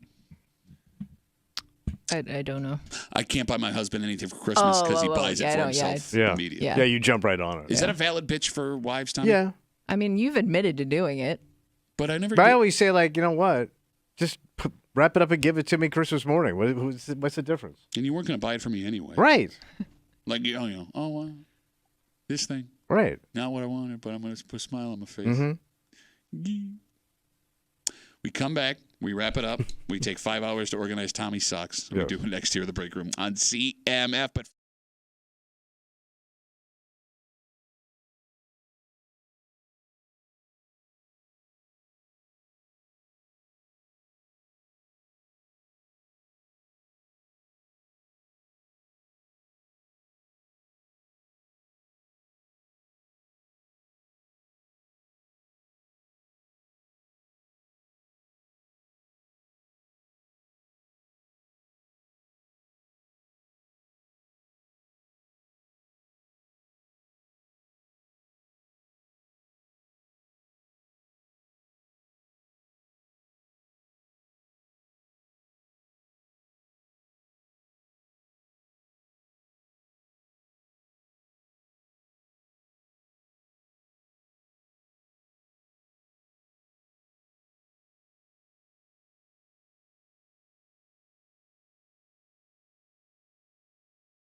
And it's going to be Rapperoo. Patio.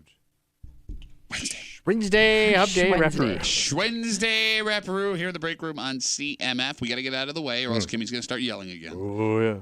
Tomorrow's a Thursday. You know what that means? Oh, we're going to bitch it out, buddy. That's right. We got a Bitch Voice Theater coming at you and a whole bunch of fun, more stuff. Don't forget Jolene has your Bruce Springsteen code word of the day. Check her out up until 3 o'clock right after we get off the air. Get that code word. Go to WCMF.com for a chance to win a pair of tickets. Bless you, Kimmy. To see Springsteen and the E Street Band at the JMA Wireless Dome, the rescheduled Peptic Ulcer Show. Okay. April 18th, courtesy of Live Nation. Tickets are on sale. 10 a.m. LiveNation.com on Friday. All right. For Kimmy, who always turns off her mic when she sneezes, even though I say bless you every time. Yeah. Just leave it on. I'm going to say bless you. I didn't want to interrupt. I'm going to say bless you. She's got a man sneeze. She got a man sneeze.